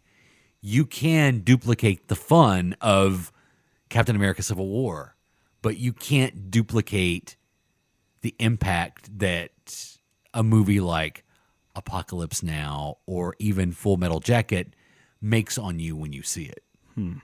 There's an impression that's made upon me when I see a movie of different caliber, because we're just having fun saying Schindler's List or right. When you see Schindler's List, it makes an impression on you that's permanent. And that impression is not made when I see any superhero movie. Really? Do I love them?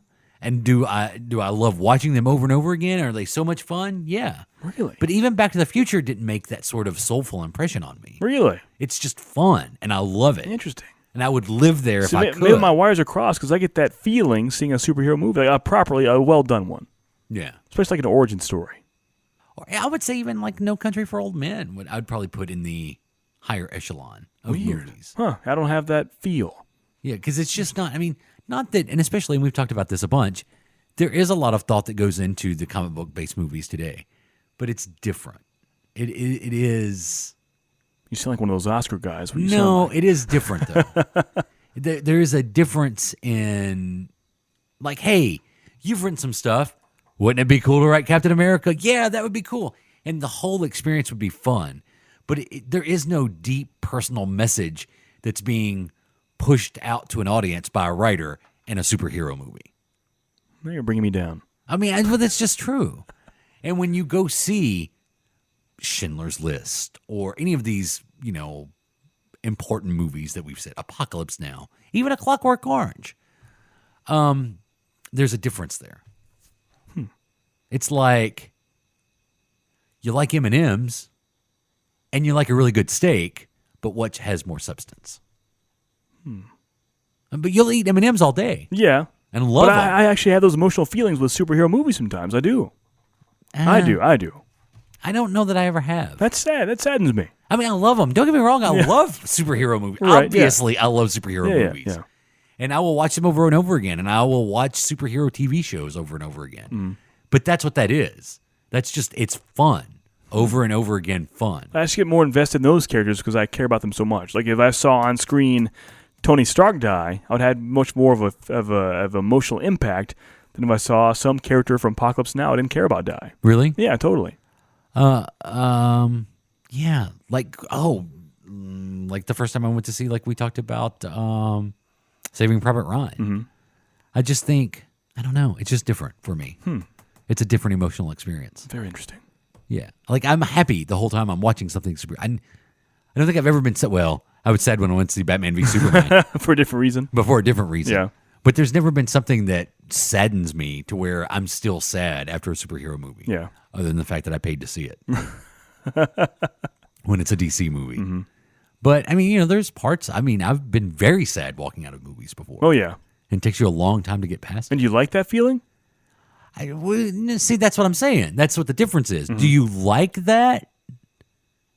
I don't know. I like being forced to feel that, but I don't like it in the sense that it makes me happy.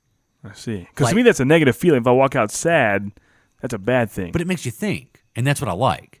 Because I think, especially in my younger years, I just stayed in a bubble and never thought outside that bubble. And then when you start, and art, nothing can make you think more than art. But sad in my art. opinion. I don't like sad art. No, it doesn't always have to be sad. Yeah. Even Saving Private Ryan wasn't sad at the end, but there was a lot of sadness to get there. So it just makes you think. It makes you think in a different way than popcorn movies. That's a bad term. That's a negative connotation. But I love them. I love them. Everything I love. I mean, everything I love is a popcorn movie. Yeah. Independence Day was a popcorn movie. Yeah, it was. But it wasn't a 2001. Right. But they're both science fiction. I didn't enjoy 2001. Really? Yeah. You like the visuals were fantastic, but the actual story, not my bucket of popcorn. And that's one to grow on.